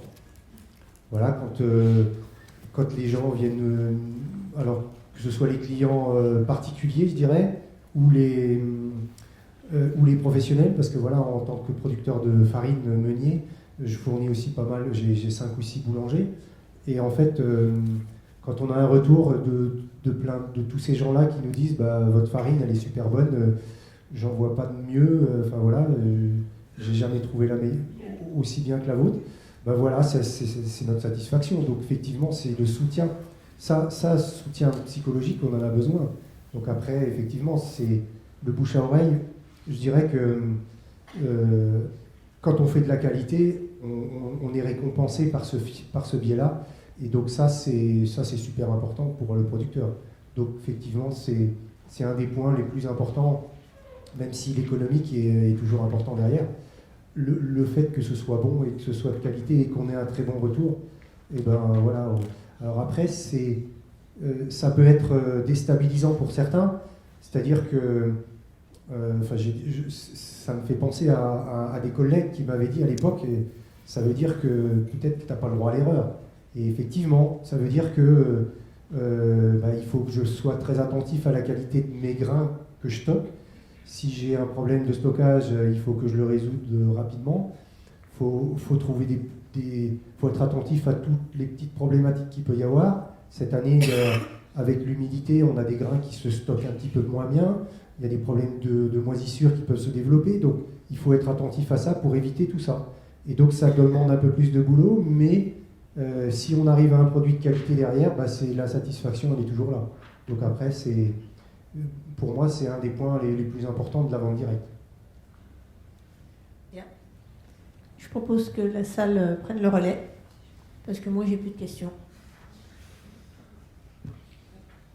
Je vais être très mal polie, je vais voler la première réaction. Comme ça, après, je serai disponible pour passer le micro. J'ai un sujet passion qui est la cuisine collective, donc je vais poser mes questions et après, promis, je vous passe le micro. On a parlé des marchés publics. C'est pas assez fort ? On a parlé des marchés publics et ça me semble hyper structurant. Et je voulais partager, Hélène, tu me compléteras, je ne sais plus qui était intervenu dans un webinar de la FNAB où justement ils essayaient d'outiller les personnes qui écrivent les marchés publics. Et l'objectif, c'était de découper. C'est-à-dire que l'objectif, c'était pas de prendre un gros marché pour faire une commande pour une cantine, mais en fait de l'écrire en plus petit, en catégories. Ça fait énormément de boulot parce qu'il faut écrire plusieurs marchés publics, mais c'était le moyen finalement de faire des plus petits marchés, des choses plus ciblées sur lesquelles les producteurs pouvaient plus répondre. Et ça a fait beaucoup de sens pour moi quand j'ai entendu ça par rapport à fait qu'on disait qu'il fallait revenir à des échelles plus cohérentes. Et je continue d'entendre du coup ces réflexions qui disent il faut qu'on s'organise, il faut qu'on se structure, il faut que les producteurs se regroupent. Et du coup, ce message de masse comparé à finalement des solutions qui essayent de revenir à une échelle où on a le contrôle. Et en fait, j'ai l'impression que plus on est local, plus on a le contrôle. Et l'autre sujet que j'ai déjà discuté avec Théo, qui m'est très à cœur, c'est que tout ce qu'on est en train de se dire là, ça ne marche que quand il y a des cuisines. Et on parle des collèges et des lycées, mais il y en a combien sur le territoire ? Peu, qui sont à la main de la région, du département. Et en fait, le problème, c'est que dans nos écoles, nous n'avons plus de cuisine. Et moi, je travaille beaucoup dessus. Et par exemple, j'essaye de travailler avec Didier Béon, vous l'avez entendu ce matin, qui est un maire hyper motivé pour faire vraiment beaucoup de choses. Et il est pieds et poings liés, il n'a pas d'autre choix que de choisir entre élite et happy. Et il peut faire ce qu'il veut à côté. Quand on essaye dans les mairies qui n'ont pas de cuisine de dire « Allez, on va se pencher sur ce marché public pour voir comment on peut faire », en fait, on a le choix entre deux offres de l'autre côté, donc on n'a pas la main. Et du coup, il faut vraiment aussi qu'on mette de l'énergie sur les cantines rurales où il n'y a plus de cuisine. Et du coup, ça devient très compliqué d'essayer de les motiver à monter des cuisines, qu'en plus, à chaque rentrée, ils bataillent pour des classes qui ferment. Comment réussir à les faire bouger ? Et j'apporte un dernier exemple. Nous, ce qu'on a fait dans notre centre de loisirs. Donc, on est soumis à la même logique. On n'a pas de cuisine, donc on a le choix entre happy et élite. Par contre, ce qu'on a fait, c'est qu'on a repris la main sur tout ce qu'on pouvait. Et on est une association. Donc, en tant qu'association, on a ouvert un compte à Germinal. On a obtenu 10%. Donc maintenant, tous les goûters des enfants sont bio et on va chercher les goûters chez Germinal. Tous les produits laitiers, on va les chercher aux producteurs. Donc tous les yaourts, tous les laitages, le pain, on se fait fournir le pain, mais ça c'est pour les goûters. Pour les repas, on n'a pas encore la main. Et l'objectif, c'est justement d'essayer d'aller travailler avec Happy, là en l'occurrence, pour voir comment on peut découper ça, qu'est-ce qui serait prêt à sortir de leur proposition pour leur dire, est-ce que vous êtes OK, vous fournissez le repas, mais nous on s'occupe de l'entrée, nous on s'occupe du laitage, nous on s'occupe du pain. Et donc, l'étape suivante, j'ai l'impression, c'est de toute façon, et c'est un constat depuis 4 ans aux EGA, il n'y a pas ni Elite ni Happy qui font partie de ces conversations. Et donc, comment est-ce qu'on fait pour les faire bouger? Les seules contraintes qu'ils ont, c'est Egalim. Et qui c'est qui va vérifier qu'ils le font vraiment? Je tiens le micro longtemps. Mais cette échelle, en fait, entre les grosses cuisines, les petites cuisines, entre les marchés publics, les étages dans les marchés publics, est-ce qu'il n'y a pas une réflexion à faire pour essayer de trouver la bonne dimension?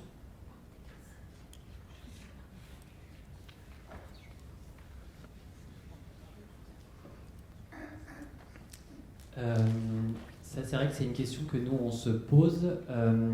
Comme le disait Camille, les collèges, c'est géré par le département, les lycées par la région. Et donc nous, à l'échelle des communautés de communes, parfois on n'a même aucune compétence parce que par exemple les écoles, elles sont souvent gérées par les communes en elles-mêmes.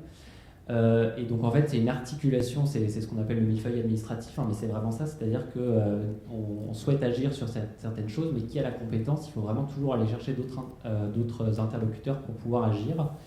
Et à l'échelle, donc justement, par exemple, si on parle du Jovinien, comme le disait Camille, on a beaucoup d'écoles primaires qui sont en gestion déléguée, donc qui passent par un prestataire extérieur, qui est souvent Happy Elite ici.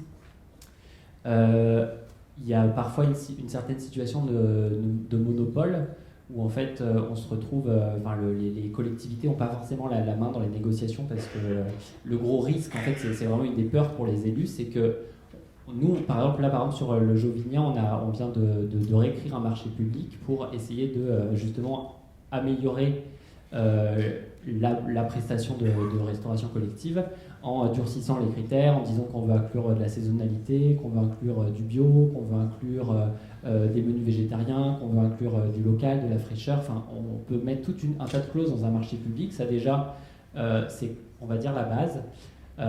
Après ça, il faut quand même qu'il y ait un contrôle, parce qu'une fois que le marché est passé, le prestataire qui a répondu, il fait ce qu'il veut, s'il n'y a pas de contrôle. Nous, dans les marchés publics, on a des clauses avec des amendes ou des pénalités si jamais les contrats ne sont pas respectés, mais dans les faits, qui les contrôle? Et surtout, c'est là aussi où on est en difficulté par rapport aux élus, il faut se mettre à leur place, c'est que si on tape tout le temps sur un prestataire parce qu'il ne fait pas son travail, le gros risque pour nous, c'est qu'en fait, il arrête de répondre à nos marchés. Donc dans ce cas-là, on se retrouve avec des élus qui n'ont plus de prestations parce que plus aucun prestataire ne veut y répondre. Et donc c'est là un peu tout l'enjeu, c'est-à-dire il faut justement rentrer dans des négociations avec tous ces groupes-là pour montrer qu'on souhaite vraiment améliorer notre offre de restauration collective, mais tout en les gardant et pas en étant juste un poids, parce qu'eux, ils ne dépendent pas du tout de nous pour tourner. Ils n'ont pas besoin de la ville de Joigny ou de Béon pour fonctionner. Leur modèle économique tient sans nous. Et donc il y a vraiment tout cet enjeu. Et un autre enjeu, c'est justement de sinon reprendre la main sur nos cantines via la régie directe. Mais ça demande vraiment tout un tas de... Enfin, il faut avoir les locaux, il faut avoir le personnel. C'est d'autres questions qui sont... c'est d'autres frais et d'autres problématiques qu'il faut gérer. Et donc c'est vrai que c'est vraiment difficile en fait d'agir là-dessus. Et on bouge, il y a des choses qui bougent, mais c'est vraiment un enjeu, comme dit Camille. Réécrire un marché public, ça ne suffit pas, il y a beaucoup d'autres maillons qui viennent après. Oui, Claire. Oui, c'était juste pour compléter rapidement, parce que du coup tu m'avais un peu interpellée sur la partie allotissement, donc je sais plus qui de la FNAM était intervenu. En tout cas, je sais que c'est, Valentin, c'est lui qui travaille sur Restoco, mais je sais pas si c'était lui. En tout cas, la question de l'allotissement, c'est donc effectivement de bien cibler une catégorie de produits pour permettre aussi de pouvoir répondre, parce que si on est un grossiste, on peut répondre à tout. Si on n'est pas un grossiste, on ne peut pas. Effectivement, on n'a pas toutes les productions, donc le fait de pouvoir restreindre aussi ça, c'est permettre à des producteurs de pouvoir répondre à ces marchés publics. Sur la question de la régie directe, alors effectivement ça c'est un gros enjeu et tout le monde ne peut pas le faire, et les collectivités ont déjà énormément de difficultés autres que le fait de remettre une cuisine. Voilà, ce qu'on sait, c'est qu'aujourd'hui il y a quand même des communes qui essayent de le faire. Moi je pense à un exemple qui n'est pas dans Lyon mais qui est dans le nord de la Nièvre, proche Puisé-Forterre. Donc ça, je me dis que s'ils arrivent à le faire, ça pourrait être un exemple et qu'on pourrait essayer de voir comment eux ont réussi et quels peuvent être voilà, les leviers activés ou quels sont les freins. En tout cas, ils pourraient nous aiguiller un peu là-dessus sur leur choix de revenir en régie directe et comment ils l'ont fait et est-ce qu'ils avaient des moyens financiers pour le faire. Et sur la partie donc, société de restauration collective, donc on parle de Elite et de Happy qui sont effectivement présents dans Lyon. Nous, en tant que structure, on n'a pas aujourd'hui beaucoup de liens avec eux. C'est pas forcément évident, c'est peut-être aussi parce qu'on n'a pas les contacts chez eux pour savoir vers qui se tourner, pour pouvoir échanger avec eux. Ce qui est sûr, c'est que alors moi j'avais pu voir, enfin pas discuter directement avec elle, j'avais pu voir une diététicienne, alors je sais plus si c'était de Happy ou de Elite, c'était Elite, à la conférence qui était organisée par le préfet fin 2024, une conférence sur la thématique de la santé. Donc à cette occasion, elle était intervenue, elle avait parlé de ce qu'ils faisaient eux en interne, mais en tout cas ça mériterait de pouvoir dialoguer davantage avec ces sociétés parce qu'elles représentent quand même une grosse majorité aussi de cantines, enfin une grande partie des cantines qu'il y a dans le territoire.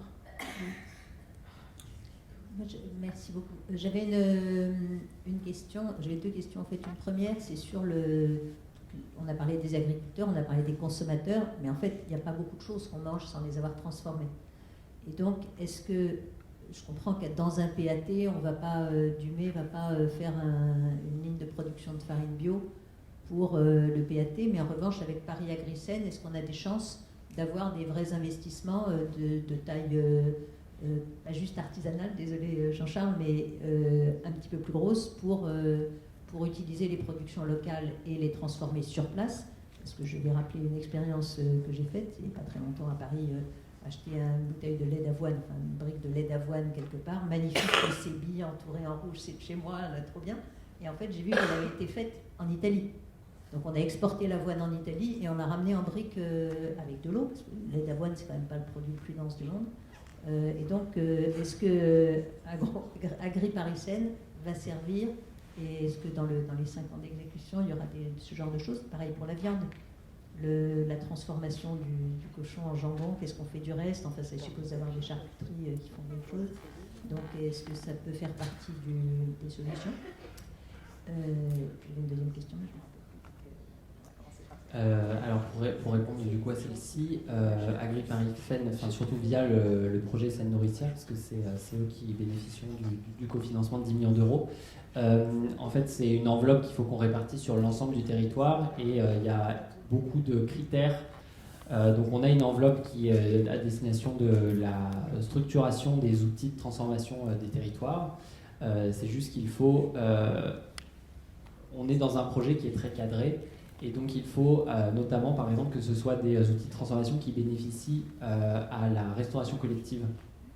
Ça fait vraiment c'est un des critères notamment qui existent. Donc ça déjà, ça peut cadrer. Et il faut aussi qu'on soit sur des outils structurants, collectifs, qui servent vraiment les intérêts des agriculteurs ou d'autres maillons de la chaîne.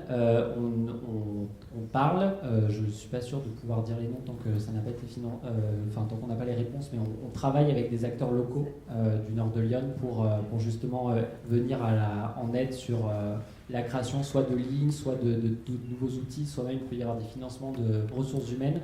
Parce qu'en fait, développer une nouvelle ligne de production, ça peut parfois, il y a un laps de temps où en fait, elle n'est pas rentable et donc la personne qu'on finance il faut pouvoir s'assurer qu'on ait de quoi la financer le temps que l'outil soit opérationnel.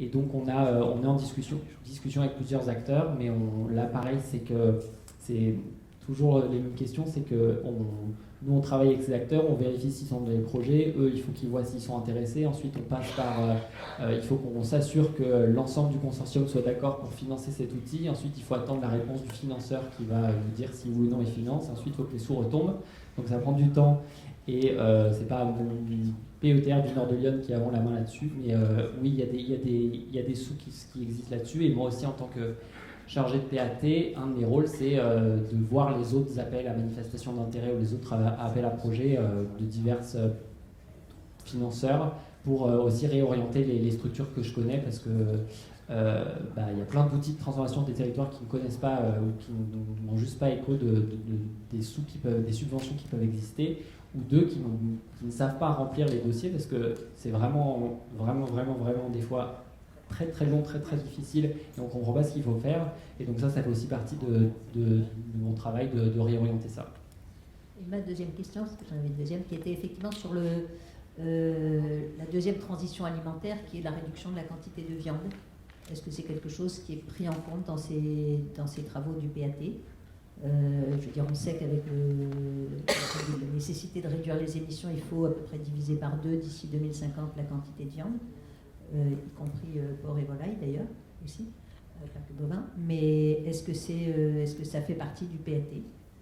Alors le plan d'action du projet alimentaire territorial n'a pas encore été voté. Ce qui est sûr, c'est que dans la loi Egalim, il y a des objectifs de réduction des protéines animales.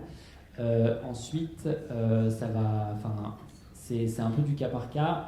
Ce qui est sûr, c'est qu'il y a un souhait de venir en aide aux filières locales et qu'à ce jour, le PAT du nord de Lyon, il y a beaucoup plus de légumineuses que d'élevage.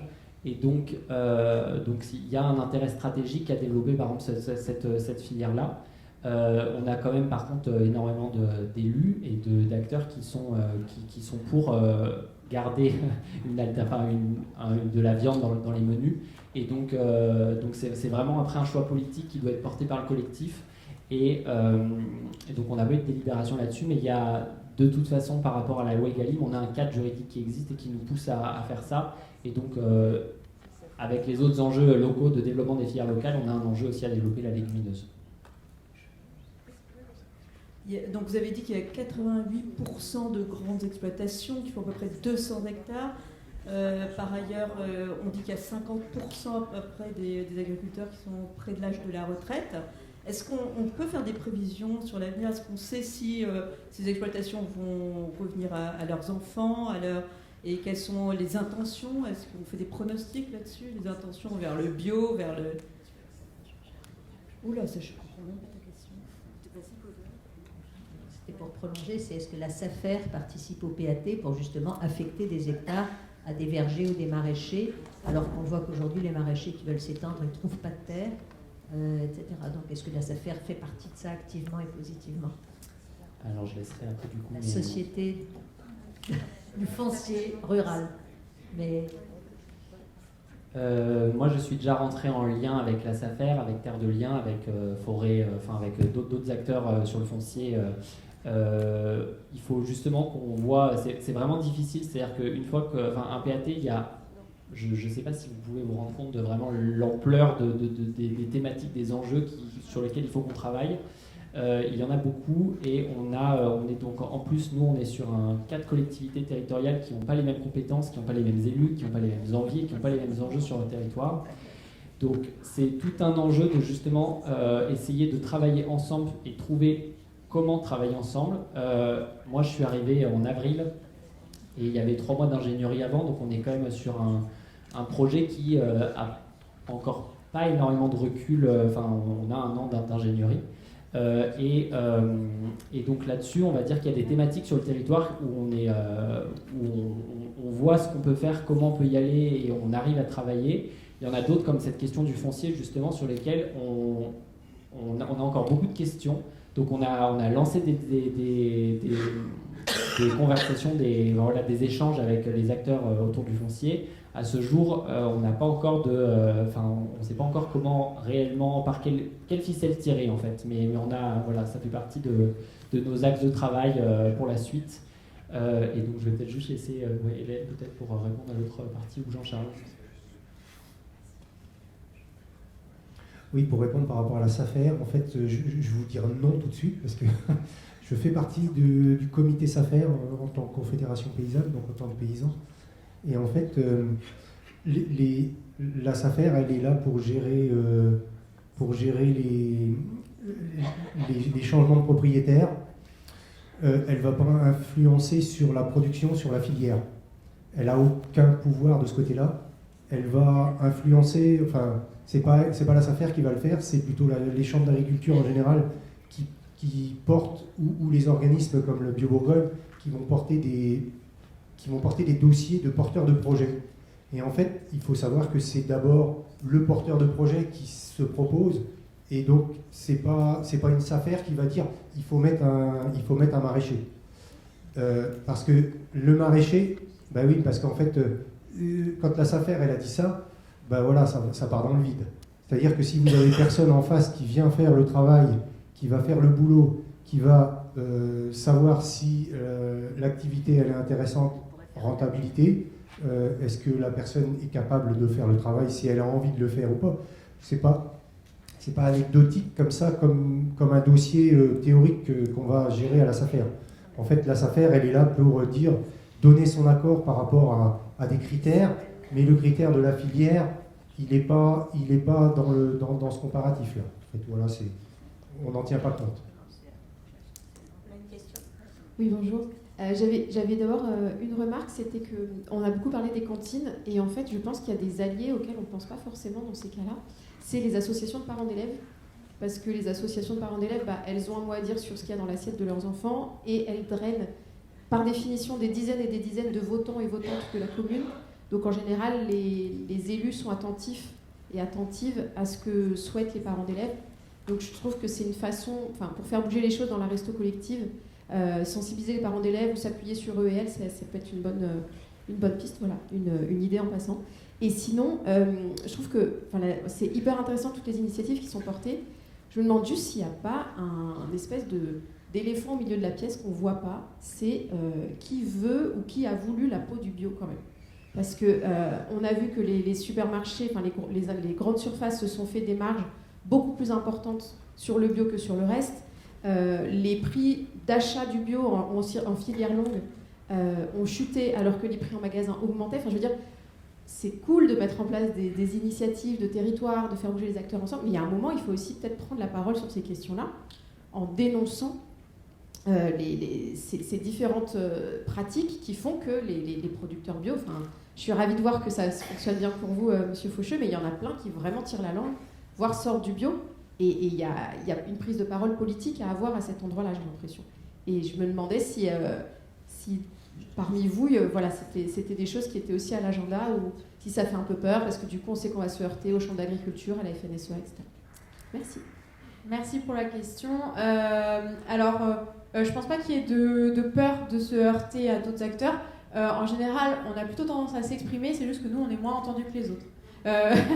Voilà, donc au niveau, juste pour rappeler un peu sur le contexte de qui s'adresse à quels acteurs, nous, on a plutôt tendance à s'adresser à nos acteurs locaux, députés, préfets, sénateurs, donc plutôt à une échelle départementale et aussi à une échelle régionale. Aujourd'hui, on a un contexte politique qui fait qu'on est sur un échiquier extrême droite. Alors, on s'exprime auprès de ces acteurs. Après, en termes de réaction et d'écoute, on n'a pas toujours la satisfaction au rendez-vous, mais en tout cas, on le fait. Tandis que la FNAP, qui est au niveau national, elle va plutôt dialoguer avec les ministères. Là, pareil, on aimerait avoir un allié qui serait le ministère de l'Agriculture. C'est pas forcément le cas. Sans rentrer dans les détails, mais notamment puisqu'on parlait aussi de soutien aux producteurs et aux productions, récemment il y avait aussi cet enjeu autour des paiements pour services environnementaux rendus par les agriculteurs, parce que ils le font aussi au quotidien, et cette question de pouvoir aussi encourager et rémunérer des pratiques qui sont celles des pratiques des agriculteurs et des agricultrices bio. Clairement, on a eu des blocages au niveau du ministère de l'Agriculture. Mais en tout cas, ce qui est sûr, c'est que les collectivités pourraient se saisir de ces paiements pour services environnementaux. On les encourage à le faire. Donc d'un point de vue politique et syndical, on est plutôt, en fait, nous, à être sur le terrain et à tenter, tant bien que mal, en tout cas, de faire passer nos messages, donc à la fois là sur le contexte du vote de la loi d'orientation agricole, la LOA. À un moment donné, les objectifs de surface bio étaient retirés, on les a remis, puis là, c'est un peu chaotique, mais ce qui est sûr, c'est que sur la force de plaidoyer, on fait notre maximum, et après, on a effectivement en face de nous des personnalités politiques, un échiquier, des lobbying aussi côté FNSEA ou autres syndicats, qui font qu'on n'arrive pas à obtenir des gains partout. Mais en tout cas, on n'arrête pas pour autant d'être dynamique sur le terrain. D'ailleurs, le fait qu'il y ait eu cette annonce de suppression de l'agence bio, alors finalement elle ne l'a pas été, mais en tout cas ça l'a fait connaître puisqu'elle était connue de personne. Donc voilà, au moins ça, on aura eu une publicité gratuite grâce à Monsieur Fénon. Mais voilà, en tout cas sur la partie aussi communication grand public, on n'est pas forcément nous toujours outillés au quotidien pour faire cette communication. L'agence bio en tout cas c'est une de ses grandes missions. Donc elle le fait bien et on est content que pour l'instant elle puisse continuer de le faire. Si jamais tu voulais compléter, Jean-Charles, je te passe le micro. Oui, moi je compléterais juste par rapport à l'éléphant. En fait, pour moi, l'éléphant, il n'y a pas que le syndicat aussi. Il y a aussi, c'est tout simplement une manne économique, c'est tous les marchands de phyto. Hein. Voilà, ils sont là, Bayer et tout cela, là. C'est eux qui font pression au national et qui vont perdre beaucoup si on leur diminue un petit peu leur pouvoir. Enfin, ils ont peur de perdre si on diminue les phytos. Et donc voilà, pour moi, le pouvoir, il est que économique par rapport à ça. Et cette pression, voilà, nous, on essaye à notre niveau, mais on n'y arrive pas. Et puis c'est tout. Hein. La réalité, elle est là. Hein. On invisibilise les coûts cachés dont tu parlais tout à l'heure, Nathalie, et ces coûts sont énormes. Dans un pays où on nous dit, où on nous serine à longueur de journée qu'il nous faut faire des économies, qu'il faut réduire la dette de l'État, qu'il faut pour cela surtout ne pas augmenter les impôts des grosses sociétés, parce qu'on ne sait jamais, elles pourraient aller voir ailleurs si l'herbe est plus verte. Donc on nous serine ça à tout bout de champ, mais en même temps on supporte ces 67 milliards d'euros de pertes annuelles grâce et dues à l'agriculture dite conventionnelle et productiviste. Ça clairement, là il y a des économies à faire, ça clairement il y a à réorienter ces coûts et ces aides du bon côté. C'est-à-dire du bon côté, c'est le bon côté pour les gens qui sont dans la précarité alimentaire, du bon côté pour les producteurs de produits sains, du bon côté pour la santé, la sécurité sociale qui aurait un peu moins à se fader les affections longue durée, toutes les pathologies dont nous souffrons, toutes les crises épidémiques qu'on nous bassine aussi, les cancers, les affections pulmonaires et autres, et les dégénérescences neurologiques et végétatives. Tout ça, c'est passé par perte et profit. Tout ça, on n'en parle pas. Votre travail a été remarquable. Nous avons choisi de le faire connaître en éditant une toute petite plaquette le résumant. Parce qu'on le trouve remarquable, parce qu'on trouve que les gens ne le savent pas. Mais qui donc en a parlé dans les grands médias? Qui donc? Franchement, on nous a parlé de plein d'autres choses, mais pas de ça. Hein. Jamais. Ces choses-là, jamais. Sous tapis, ça.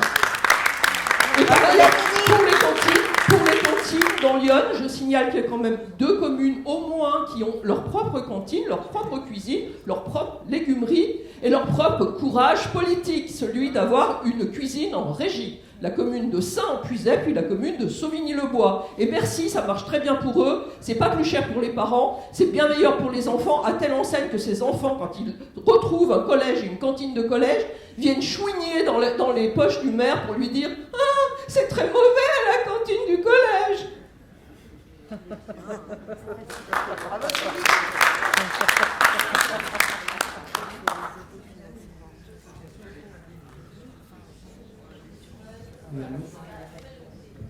Oui, juste.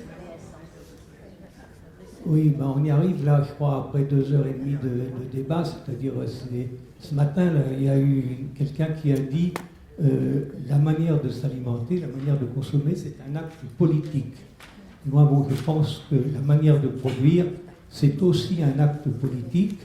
Et ma question, j'y viens maintenant, ceci étant dit, ça a plus ou moins été abordé tout à l'heure par Hélène et par Jean-Charles Faucheux. Ma question, c'est, je trouve qu'il y a énormément, je vous ai trouvé extrêmement optimiste, plutôt dans ce débat, très brillant mais assez optimiste.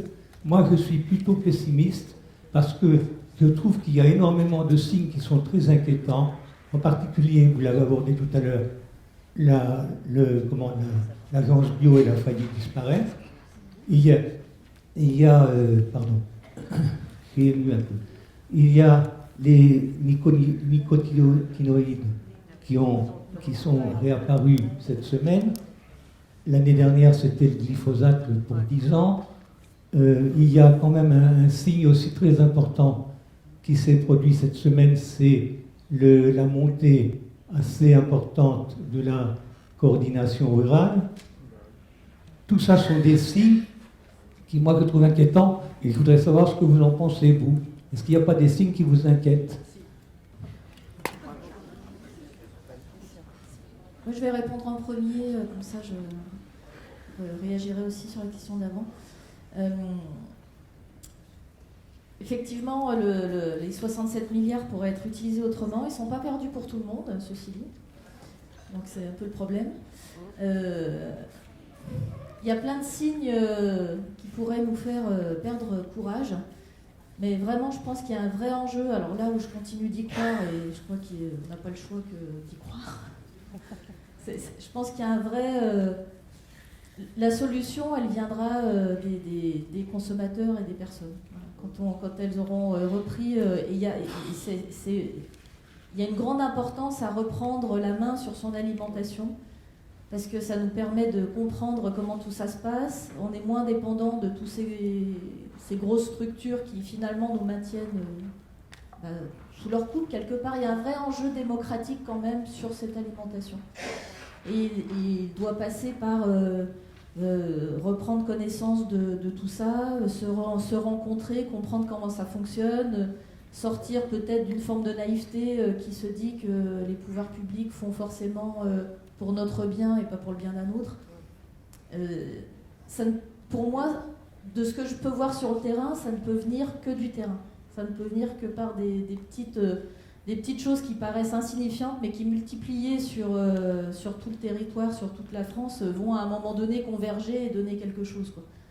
Donc ce rapport, il sert aussi à ça, il sert à donner des billes. Moi, je me souviens d'un agriculteur qui était content de l'avoir parce qu'il s'est dit, ça me permettra de défendre mon cas. Voilà, j'ai des chiffres, je vais avoir des données et je vais pouvoir m'en servir pour aller un peu plaider ma cause, quoi.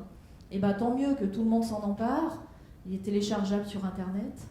Sinon, on peut le fournir en format papier si vous voulez. Mais voilà, que tout le monde s'en empare et le lise. Et il y a peu de recommandations à la fin, mais elles sont essentielles, quoi. Plus de démocratisation, plus de mixité aussi dans les instances dans ces structures qui décident de ce qu'on va manger, finalement, il y a peu de mixité. Pourquoi il n'y a pas plus de citoyens, de gens qui ne sont ni paysans, ni bailleurs, ni je sais pas quoi? Parce qu'en fait, il faut qu'on reprenne la main là-dessus. Je pense qu'il faut, toutes ces initiatives de mobilisation citoyenne, à mon avis, ça passe par là. Bravo.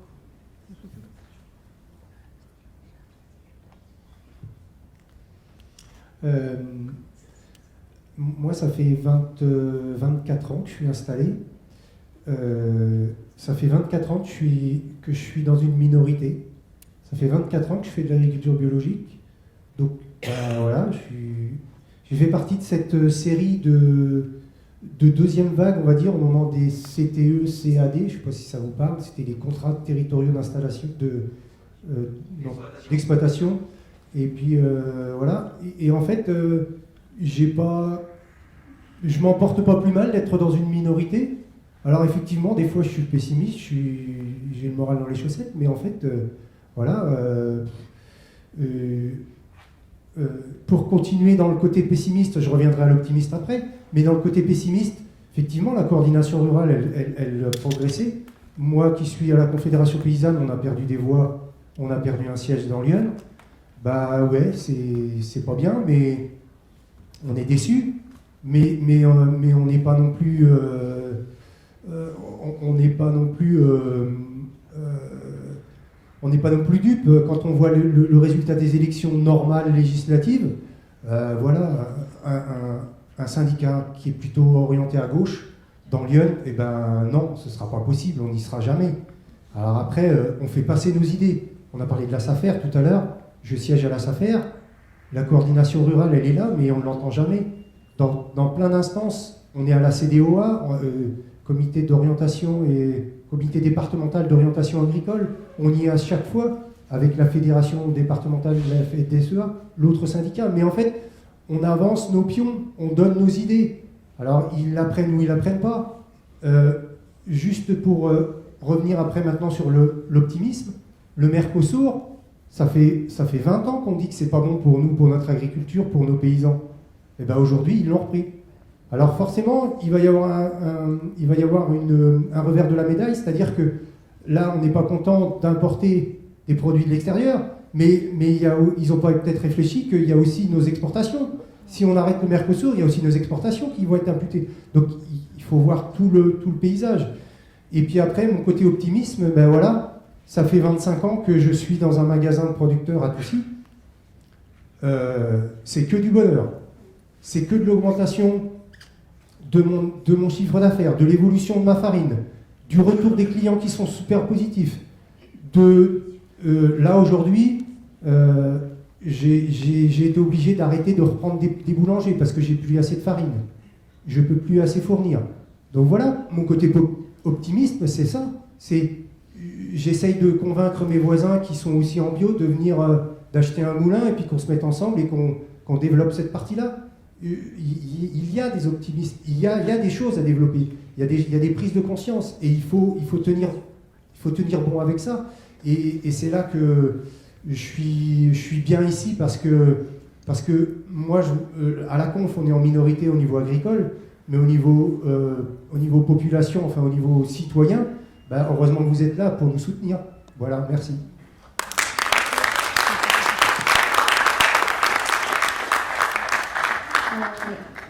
Moi, je ne veux pas forcément répondre parce qu'elle a déjà dit des choses, et c'est surtout que je voyais qu'il y avait madame qui avait une question depuis bien longtemps, et je voulais donner la parole si jamais... En fait, je tiens un compteur, à chaque fois qu'il y a quelqu'un qui lève la main, je lui attribue un numéro. Ok, d'accord. Désolée. Donc là, on était déjà au 5, il attend depuis un moment. C'est bon aussi. Ça marche? Oui. Oui, bon, bonsoir. Guy Bazot de Migène.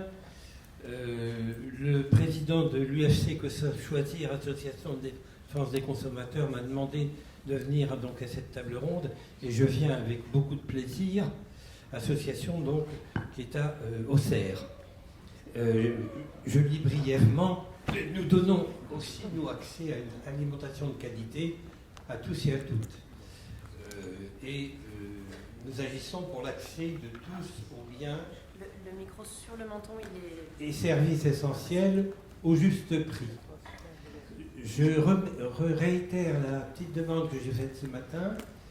C'est le président qui m'a demandé, est-ce qu'il sera possible d'avoir un petit résumé ou un petit compte-rendu de nos travaux, succinct évidemment, parce que bon, moi j'ai pris quelques notes, mais je n'ai pas tout enregistré. Est-ce que ça sera possible? Si, c'est filmé. Tout est filmé. Ah d'accord. Voilà, d'avoir un compte-rendu par mail, par exemple. Succinct. On enverra... Vous enverrez, j'ai donné mon adresse. Voilà. Ce que je voulais aussi proposer, c'est de peut-être travailler ensemble, si tant est qu'on ait des sujets communs, et je pense notamment au réseau du secours catholique. Je crois qu'à Migène, il n'y a pas. À Migène, non. Mais comme on a pu le faire déjà avec les autres réseaux,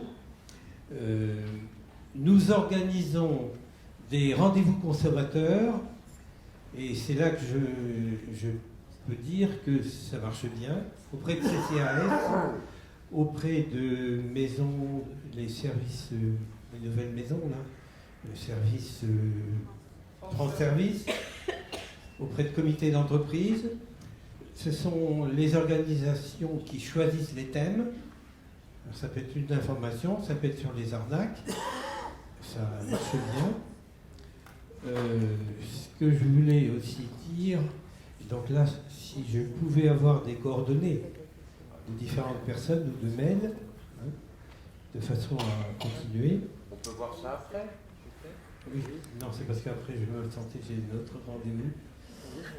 Je pense que cette réunion, si j'avais pu y assister beaucoup plus tôt, je serais venu, mais je n'en ai pas eu connaissance. Et... Ma collègue qui est sur le secteur du nord de Lyon est juste derrière vous. Ah, d'accord. Là, vous allez pouvoir tout de suite. Alors, ce que je veux terminer, c'est que les gens qui sont en difficulté et en précarité alimentaire, nous en avons beaucoup. Moi, depuis que je fais la permanence à Migène, depuis maintenant 2 mois, j'ai beaucoup de personnes qui, étant en difficulté précaire, alimentaire, mais qui voient vos associations, madame, ont d'autres problèmes. Merci. Alors, on va essayer de faire entrer. On va essayer de faire envoyer deux questions. Hop, hop.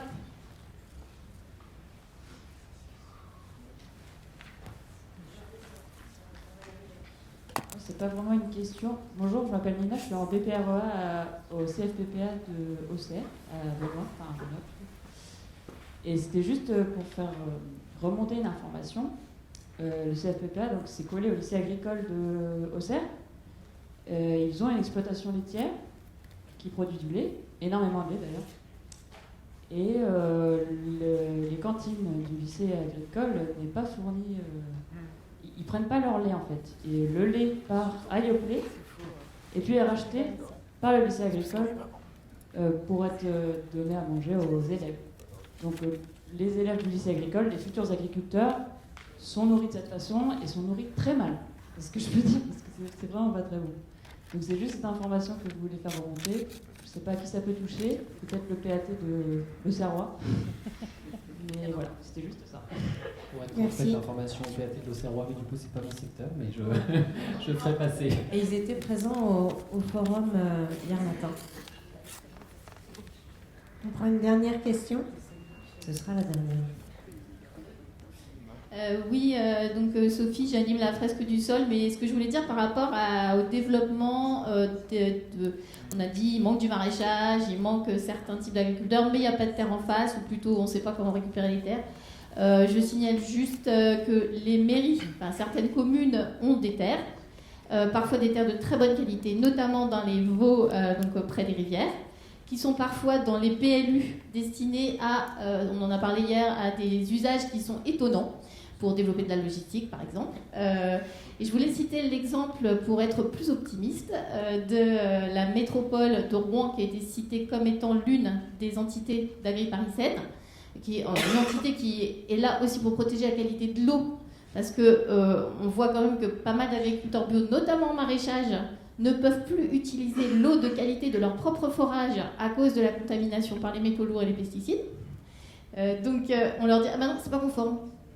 Alors qu'eux, ils protègent l'eau. On leur dit « C'est pas conforme, vous pouvez pas arroser ». Bon, fermons la parenthèse. Donc la métropole de Rouen, pour réviser son plan local d'urbanisme intercommunal, qui est une compétence du maire, a fait appel à des pédologues pour caractériser les qualités de sol de la métropole de Rouen, pour pouvoir vraiment décider des zones d'implantation, zones d'activité qui ne nécessitent pas forcément d'une qualité agronomique sur les sols, zones à préserver en ressources naturelles pour protéger, pour faire de la résilience en fait, cas de sécheresse et cas d'inondation. Ça, c'est des zones qui sont avec des gros problèmes de rétractation, gonflement d'argile, très argileuse, donc impropre pour faire beaucoup de choses en agriculture, mais très bonne pour faire de la préservation climatique, pour s'adapter au changement climatique. Et la qualité agronomique a été caractérisée, ça va permettre à la métropole de garder ses terres, les confier à des maraîchers pour recréer une ceinture alimentaire autour de la métropole de Rouen. Donc, à travers des outils comme la fresque du sol qui est en démonstration à l'extérieur on peut vraiment sensibiliser les élus qui n'y connaissent pour la plupart rien à la qualité, les qualités de sol. Voilà. Merci. Merci à tous.